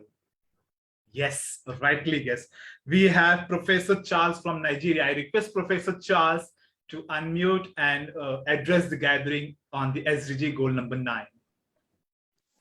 Thank you very much. It's a great opportunity. We experienced a very great event yesterday, and today is an extraordinary one. God is going to empower us so that all our speakers will be available. I need to bless God for today. Today is a very unique one: industry, innovation, and infrastructure. That is Goal 9. They are all about education. As we all know, education is the key to every successful event. Education opens us, propel us to go ahead, to expose all the hidden things. If we are not exposed, I'm telling us we will not be able to actualize what we are looking at. It's because of education. And there are key words we need to take note of. And those key words must be expressed so that laymen can understand. Just like we said, building resilient infrastructure. It's all about to build infrastructure system that will absorb disturbance and at the same time retain their basic function and structural capacity. To build resilience infrastructure is to build the energy of sustained and inclusive economic growth. Those innovations in the infrastructure will be used for promoting democratic and citizen education.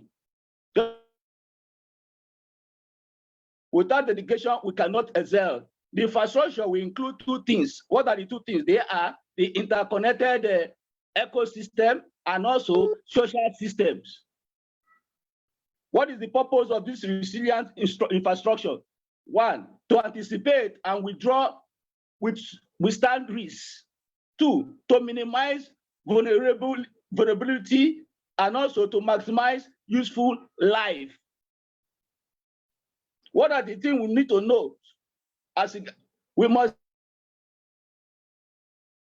They are very paramount. Long-term threats, they are very important when we are talking about resilience. Sustainable infrastructure, what does it actually stand for? What does it mean? It means that the infrastructure projects that are planned, they are designed, they are constructed, they are operated, they are commissioned in a manner to ensure that the following takes place: economic, financial, social, environmental, including climate resilience. Also, institutional stability over the entire life cycle. Over the entire life cycle. Look at the keywords. Over. What are the things we need to take note in respect to the goals of industrialization? We have two things to take note: to drive eco growth and also to create job opportunity so as to reduce income poverty. What are the things we still need to note further is innovation. Innovation advances, which advance the technological capacity of industrial sectors. Also, innovation also prompts the development of new skills. Without innovation, you cannot have that new skill. Innovation that creates creativity and all these things gives that room for that skill to come on board. What are the goals of climate change? To limit global warming. We have been giving global warming, which is the climate change. To limit it. The goal of it is to limit it to that below that level of a 2.2 to 1.5 degree, so as to compare to the pre-industrial levels. 2, to achieve long time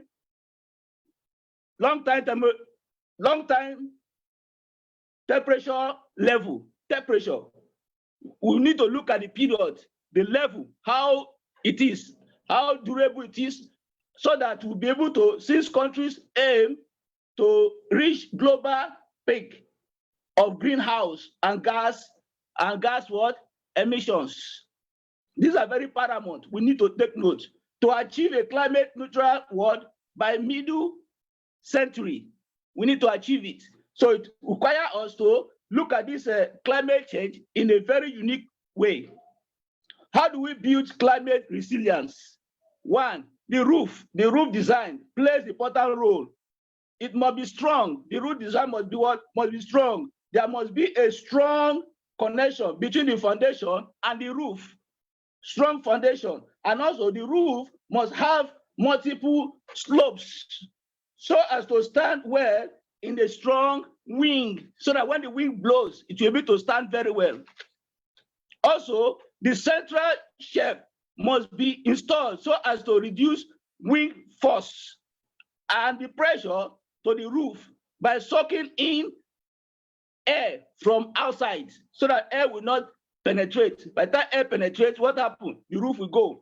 All these things must be put in place. What are these infrastructures? What are they like? What are the types of infrastructure we have? What are these infrastructure? They are all about the basic physical system of a business, the region of or the nation. Also, we are looking at the types. We have transportation system, we have a communication network, we have the sewage, we have water supply, we have an electric system, we have road, we have railways, bridges, we have airports, we have tunnel, we have telecommunication, and we have, as far as the connectivity is concerned, must also be connected. We need to look at that area, internet connectivity. Having said that, let us look at the risks. The risks of this resilience, their risks is the ability of the individual, community, organization, or states to adapt to and recover from hazards and shock or stress without compromising long-term prospect for the development. When the thing is solid, when it's well solid, you don't need, even though there's wind, even though there's any commotion, any problem, it will still stand. Ability to restrict it totally, without any shaking, without any fear, without any stress. What are the things we need to know concerning this sustainable infrastructure? There are things we need to know. We need to look at the equipment. We need to look at the system design to meet the population essential service needed, such as what? The roads, the bridge, the telephone, the hydraulic power station, etc. We can as well, we need to put it into consideration. 1, we must speak up. Just know, educating people, awareness, creating that awareness. The power, we need renewable energy, not just any other renewable energy. We need to look at the weatherized system. We need to look at the we need to invest on energy efficient appliances that are efficient, that are effective. We need to invest on those ones. We need to reduce water waste. We don't need to waste water. Water, reduce it. We need to actually eat the food you buy and make less of the meat.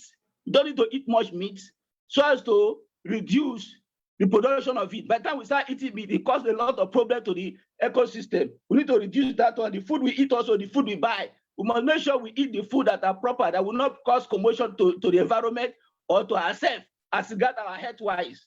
We need to buy better bulbs. We don't need to be using any other bulb. Buy better bulb. And we need to do what? Pull up our plugs. Where we are not using it, we pull it off because it consumes. It causes. What are the solutions to climate change? The solution is to clean and renewable energy. We also need to look at the sustainable transportation. Everything we are doing should be sustainable. Transportation system should be sustainable. And also the air pollution. prevention and the ocean preservation. We also need to look at the circular economy. To promote it, we have 11 policies we need to adapt in order to promote it. What are they? This set local emission goal. Be smart about your air condition. Encourage electric vehicle. We should not be anyhow vehicle. Electric vehicle is the ultimate. And we must be smart about our nuclear power. We must make it easier to live without cars. We also need to prevent waste food and eat the right food. We also need to cope the effect of meat, just like I said earlier, effect of meat. It synthesizes carbon farming. We need to look at agricultural system. We need to look at agricultural system to help a lot. We need to adopt a carbon tax so that to avoid all those people using carbon. Tax them. By the time we start taxing them, they will stop using all those areas and we'll focus on the area that will bring a renewable system of operation. Market to make everything we are doing should be on electrical basis. And also pass a green bill. We need mass. I think, Mr. Charles, from your end, we are facing a lot of network issues. Yeah, we are facing lot of network issues from your end. So your voice is breaking in between. Okay, thank you. Sorry about that. And also, we have two types of infrastructures. What are the two types of infrastructure we need to look at? We need to look at the social infrastructure. Social infrastructure, e.g., we look at the schools, affordable house, and hospitals. These are the things we need to look at. Economical infrastructure, we need to look at the roads, the communication, look at the water, look at the airports, look at the power. And there are two categories of infrastructure, just like I already said, the social infrastructure and the economical infrastructure. We need to look at also the component of infrastructure. What are the components of infrastructure? Hardware, the software, the network components, the operating system, and the data storage used to deliver and to serve and to give a solution to a particular hardware. We also need to look at the major components of any IT infrastructure, the major component, which includes the facilities, which include the data centers, the server, the network hardware, desktop companies, computer. We also need to look at the enterprise, the applications, software solution. So all these things are very paramount. So in order to drive, I think again we are facing a network issue from your end, sir. If you can conclude in a short, sir, that will be sweet. Okay. So we can function. Okay. Yeah, thank you, sir. In conclusion, we need to look at the area of education. We need to train as many people, enlighten people, let them know what it is. By the time we educate people, we'll be able to actualize our goals. Our goal must be actualized. The industry, the innovation, and infrastructures, all these things are very paramount. And we should not fail to ask God to help us. All these infrastructure, they are all development.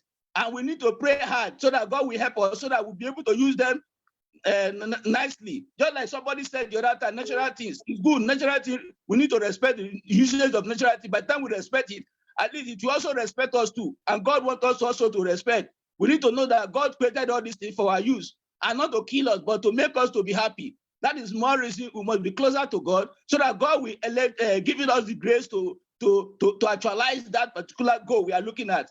May God help us. Thank you very much. It's a pleasure. Thank you so much, sir, for giving your valuable information, ideas, knowledge with us on the renewable energy, water wastages, reduce, reuse, and the recycle. Thank you so much, sir. Next, we have Ms. Marija from Croatia.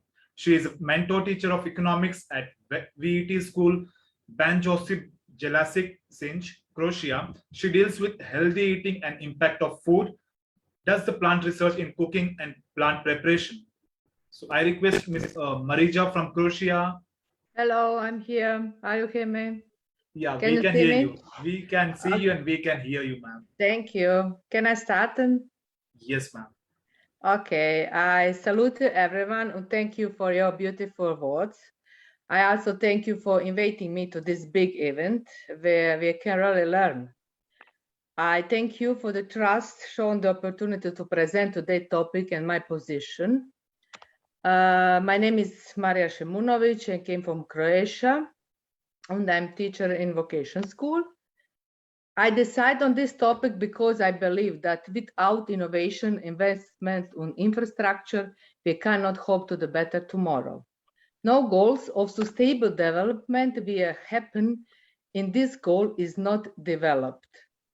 It is necessary to build sustainable infrastructures, promote sustainable industrialization, and encourage innovating investment in infrastructure.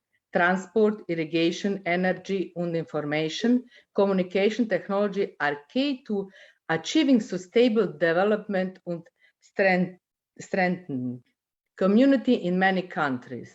It has long been recorded that productivity, income growth, and improved health and education common require investment in infrastructure. One of these sub-goals is to develop a quality, reliable, sustainable, and adaptable infrastructure to support economic development and well-being with focus on affordable cost and equal access for all. Technological progress is the basis for achieving environment objectives such as energy efficiency. Without technology and innovation, industrialization will not occur. And without industrialization, development will not be able to occur. The development of domestic technology, research and innovation in developing countries should be supported, and access for information and communication technology should be increased by 2030, including universal or low-cost internet access in the least developed countries. Sustainable investment in infrastructure and innovation is a key driver of economic growth and development. Bearing in mind that more than half of the world population now live in cities, mass transport and renewable energy sources are gaining in importance as information and communication technology. Technological advances are also key to finding lasting solutions to economic and environment challenges, such as job creation and the promoting to energy efficiency, as the growth of new industries. Promoting sustainable industries and investing in scientific research and innovation are important ways to foster sustainable growth. More than 5 million people still do not have internet, and 90% of them live in developing countries. Bridging this digital divide is essential for equal access to information and knowledge, which in turn encourage innovation and entrepreneurship. Investing in infrastructure and innovation is one of the 70 global goals that make up the 2030 Sustainable Development Programs. An integrated approach is key to progress toward multiple goals on the same time. Why are new technology important?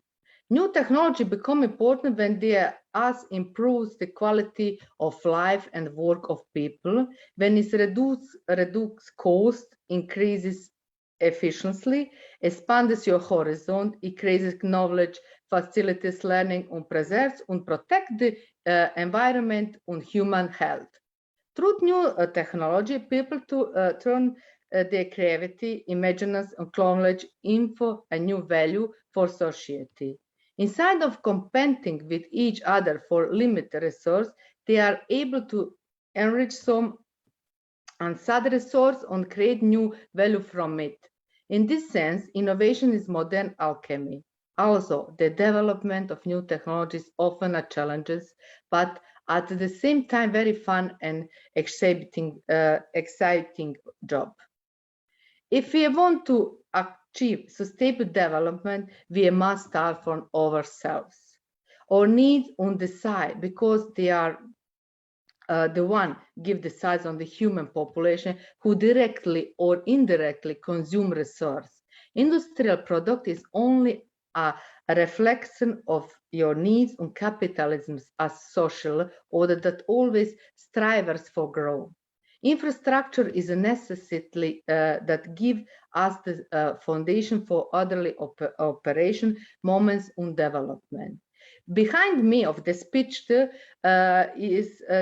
you see a big bridge. This day we have opened that big bridge in Croatia, and the bridge they connected the island with the mainland. It will certainly make life easy for the resident who will use it and save time and money from these people. We all hope for many more such investment in Croatia, same investment in Croatia. On way in certainly the models of socially useful learning. The knowledge and skills acquirement in the education process are applied in active way, with the method of socially useful learning with the purpose of solving a special social problem within the community. Pupils and students are active within the community and affect it and the people who live in it, and in turn are enriched with acquired knowledge, experience, and skills they can apply in the further work and development, as well as the feeling that they have done something good for the environment. Thank you, Nada, for this inviting to the conference. God bless you. Thank you, IIU, for your trust, and thank you all the speakers and participants. Thank you all. Thank you so much, ma'am, for sharing your valuable knowledge with us. Golden Book of Earth will comprise the research, innovations, experience, stories, article by the 101 great educators who have inspired the world. It will be the Wikipedia of knowledge. In these tough times of pandemic, educators all over the globe are putting in their best to provide education to every learner despite various hurdles. It is the first golden book on the earth describing the expressions of the educators, which will make the history. Will be published by the International PR and the Research Publication House, IIU, UK. It's a great opportunity for each one in the sector of education, the educators, principals, teachers, edu leaders, to express yourself. Be the change that you wish to see in the world by sending your nominations. Just grab the opportunity and be one of the 101 great educators who have inspired the world. Last date of submission, it will be 20th September 2021. The decision on the reviewing committee will be final and irrevocable. There is always that one person who has the vision, the thought, the idea behind the successful venture and the organization. And if we talk about the man behind the successful of IIU, it's our beloved co-founder of IIU, Mr. Piyush Pandit. Any words would be less for him. Thus, I'm sharing a short video to give all of us an insight into his journey and his life.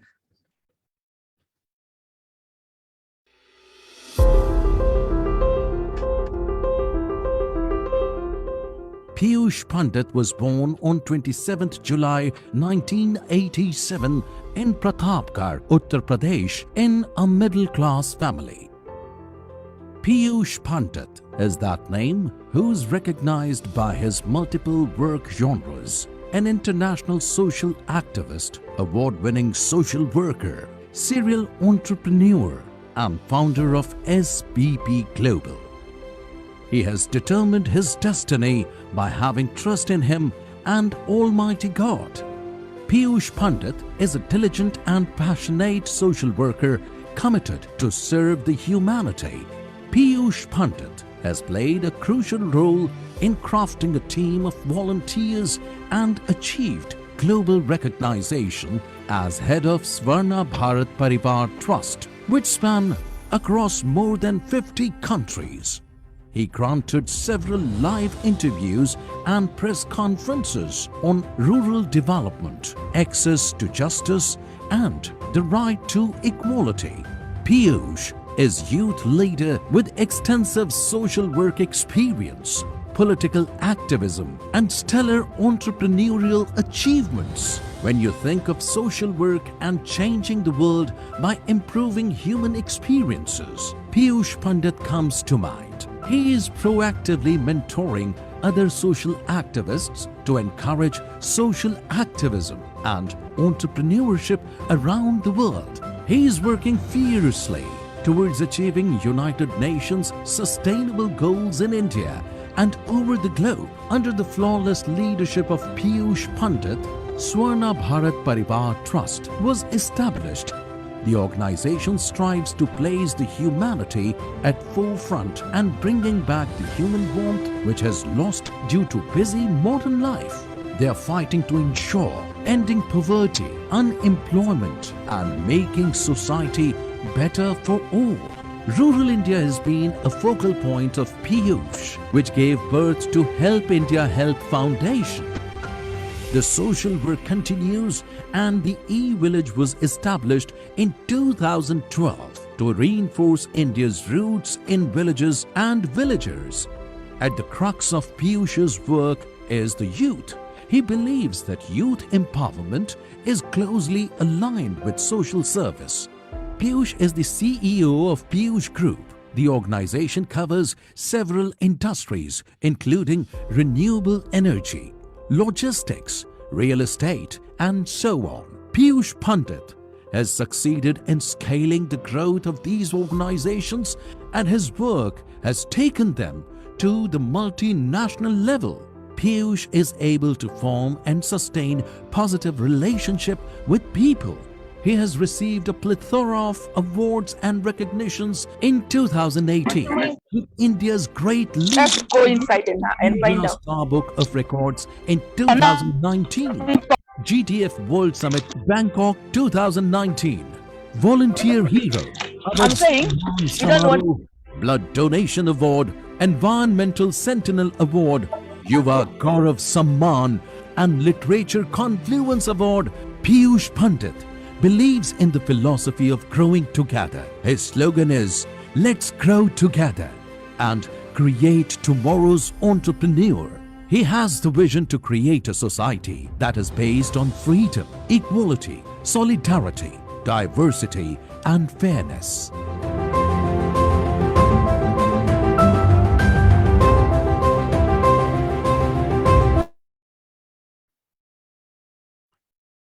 So before moving further, as we have crossed more than 99 plus participants, I request everyone to switch on your camera so that we can have the glimpse with as a memory with us and show your beautiful smile on the screen. So I request everyone switch on your camera and give a beautiful smile. And I request Ms. Rashmi and the IU team to click the pictures. Ganesh, after this, you can invite Satnam ma'am. Yes, ma'am. Thank you, Pratibhaji. These women are very excited to just say hello to everyone. Hello to everyone. Hello, you can see me I'm hello. here. Hello. You can take the camera now. Enjoying it here. I would like. Yes, I- thank you. Thank you so much, Rashmi ma'am and the team. I would like to call Dr. Satnam, CEO of Council of International Chamber of Commerce, co-founder of UK and the Vice President Honorary Degrees Council of IIU, to share the details of IIU. Hi, everyone. It's a very special occasion in UAE today. It's the 50th Emirati Women's Day. And today here, I'm actually live on Zoom. Hey, hi guys. We have Lara here. This is a very popular organization, women's organization here in UAE, IVES, and we have the representatives. We have some government officials here today and some from the royal family as well. So I just wanted, because I've shared our vision of IIU and the women empowerment that we're trying to carry over. So these are the faces I just wanted to, because I understand there's not a lot of time. So I'll quickly bring you. This is our Mariam. And Lara. Mariam, would you like to introduce yourself? Mariam is in field of, Dr. Mariam Sheikh is in field of education. Just a quick intro. Hi everyone. I'm Dr. Mariam Sheikh. I've been here Thank you. Since the past 35 years, and I was actively involved in the global outreach and student recruitment for 3 major universities here, Canadian University, Heriot-Watt, and Amity University. I look forward to working closely with Dr. Satnam to bring her programs to the UAE, and we welcome students from all around the world to be part of this great initiative. Thank you. Thank you very much. Thank you. So Ms. Mariam's been very kind, and she's taken the initiative today that she's going to help IIU in UAE. I also have a board of Philippines, Mrs. Marlene. She's another one, she's a diplomat here. And all of them are assisting us to bring this women empowerment even closer to our heart. So for UAE, these are diplomats. Just give you a quick brief, Marlene. Hello, who am I talking to? We're on Zoom session. Today is the Emirati Women's Day, and we celebrate all the women, the wonderful women of the United Arab Emirates, in coordination inspired by all the international ladies community in the country. And we're all here to express our vision and how we can make this country one of the best countries in the world, and how we can also contribute and make ourselves the better women, and all our aspirations and ambitions to become true. So you see the IIU family in UAE? This is our legendary faces, and we have all their support. So thank you, Marlene. Thank you very much. Very quickly, I'll take you to Lala Rahel, and then we're done. So, Sister Nella, I'm so sorry, I'm going to have to borrow her 1 minute. So, hi everyone, this is Her Excellency, Sister Nella Rahel. Sister, this is the internal internship university I talk about. I am with them actually. They invited me for something. Yes. Hello everyone. We are happy to send you love and a lot of encouragement, because you're doing amazing work. And it's an enjoyment when you see the achievement of Dr. Satnam and your achievement, because today the world is become a small island or small village that have to collaborate. Collaboration is the most important, and we share love and happiness with you. All the best. Sisters got Business Gate, an association that actually empowers not only women, but everyone around the world. So she's now going to be one of our ambassadors. So I thought I'll just introduce her quickly. Thank you. Thank you. Thank you. Thank you, everyone. Thank you. Thank you, Nada. Thank you, Dr. Prachi. Thank you, IIU team. Thank you, everyone. Take care. Thank you, Dr. Satnam. Sorry, it's a little noisy, eh? Thank you so much, ma'am. It's time to conclude this wonderful conference, and indeed, we have witnessed some new ideas, techniques, and ventures about the 9th SDG. And finally, I would like to invite Dr. W. Kevin Ward, Country Director of United States of America, to take the stage for the vote of thanks. Thank you very much. I appreciate the opportunity to be here. And as I reflected on SDG 9, I like to focus in on innovation and how that we at IIU can drive innovation by bringing learning opportunities to so many. And the more we have engaged and learning, the more and greater the innovation will be.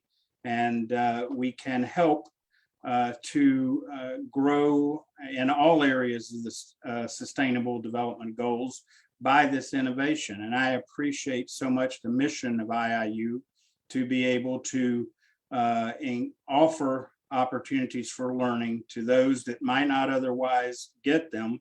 And as a result, we will be able to bring a lot more minds and innovation to all that we're about. And today I want to say thank you to all who have participated, all of the speakers, so much great information shared and given, and information that will help us to move forward.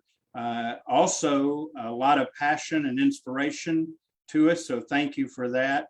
Thank you for the IIU leadership team, planning team, and everyone involved in taking on this mammoth task of bringing forward the SDGs on a daily basis. And thank you to all that have attended each of these sessions, because without you, they are a lot less valuable. So thank you to everyone here. And on behalf of IIU and the whole team, again, many, many thanks, and look forward to seeing you again tomorrow for the next ISDG. Thank you, everyone. God bless. Be well. Thank you, sir. I hope you all enjoyed and at the same time learned a lot from this conference. We will soon be back with some more inspiring and educating ideas and the conferences. Till then, stay safe, stay healthy, and build a sustainable future. To accomplish great things, we should not only believe, but act, not only plan, but execute. Thank you so much. Can I share the link? Share the link, feedback link, share it. The feedback link should be shared.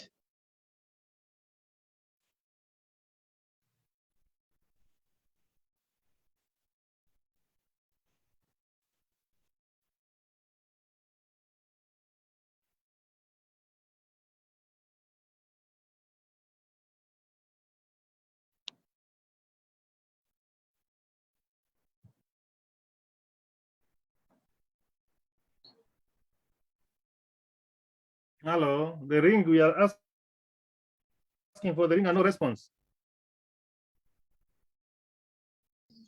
Hello, share the link. Hold a second, everyone. The link will be shared soon in the chat box. I'm Hello. so sorry. I'm so sorry for the delay. Sorry for the delay. The link will be shared soon. Just hold a sec, everyone. Hold a sec, everyone.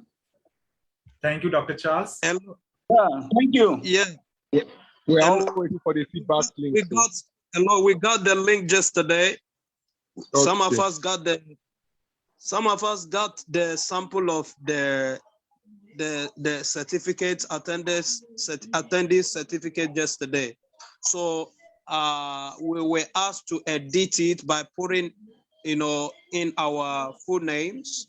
All right. So there might not be need for us to fill the link anymore, because the attendee certificate from goal 1 to 9 was given yesterday, which we just needed to edit by putting in our full names.